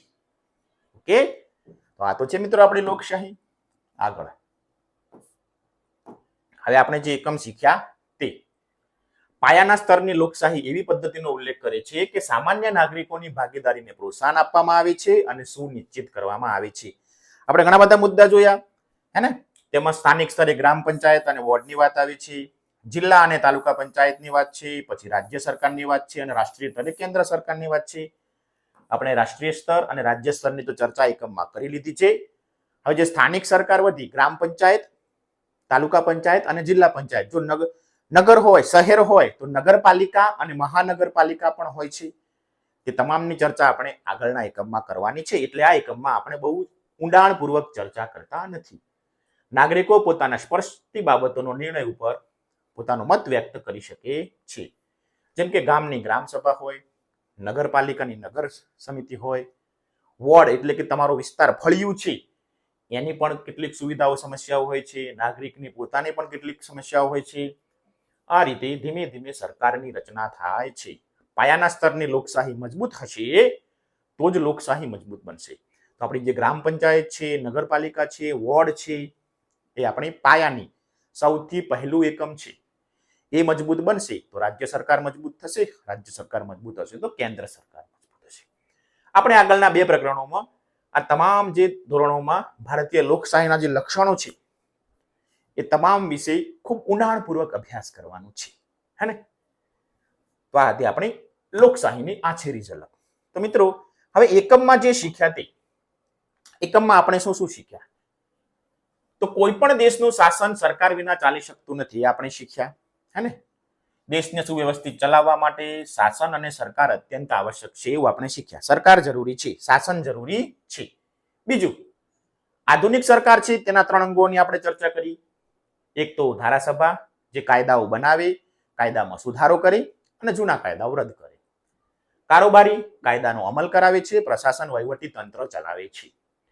ન્યાયતંત્ર કાયદાઓને વ્યાખ્યાયિત કરે છે કે કાયદો કેવી રીતના અમલ કરવાનો છે અને અન્યાય થતો હોય તો તે ન્યાય અપાવે છે. આ 3 અંગો ભેગા મળીને સુમેળ ભરીને કામ કરે તો સરકાર વ્યવસ્થિત ચાલી શકે એવું આપણે શીખ્યા. સરકારના 3 અંગો. બીજું, સરકાર છે ભારત દેશની એ કેટલા સ્તરમાં, કેટલા વિભાગમાં કામ કરે છે? તો 3 વિભાગમાં, 3 સ્તરમાં કામ કરે છે એવું આપણે શીખ્યા. પહેલું છે સ્થાનિક સરકાર, જ્યાં ગામ હોય તો ગ્રામ પંચાયત, શહેર હોય તો નગરપાલિકા, મોટું શહેર હોય તો મહાનગરપાલિકા, તાલુકાની તાલુકા પંચાયત અને જિલ્લાની જિલ્લા પંચાયત હોય છે, જે સ્થાનિક સ્તરના પ્રશ્નો અને સમસ્યાઓ હલ કરે છે.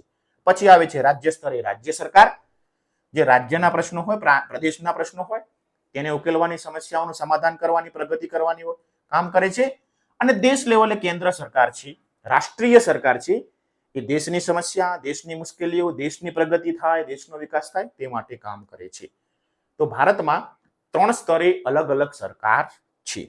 બીજું લોકશાહી જોઈએ આપણે તો લોકશાહીના પ્રકારોની પણ ચર્ચા, શાસન પ્રણાલીની, જે શાસન કેવી રીતના થાય છે, કેવી રીતના કાર્યરત છે એના પ્રકારો પણ જોયા હતા.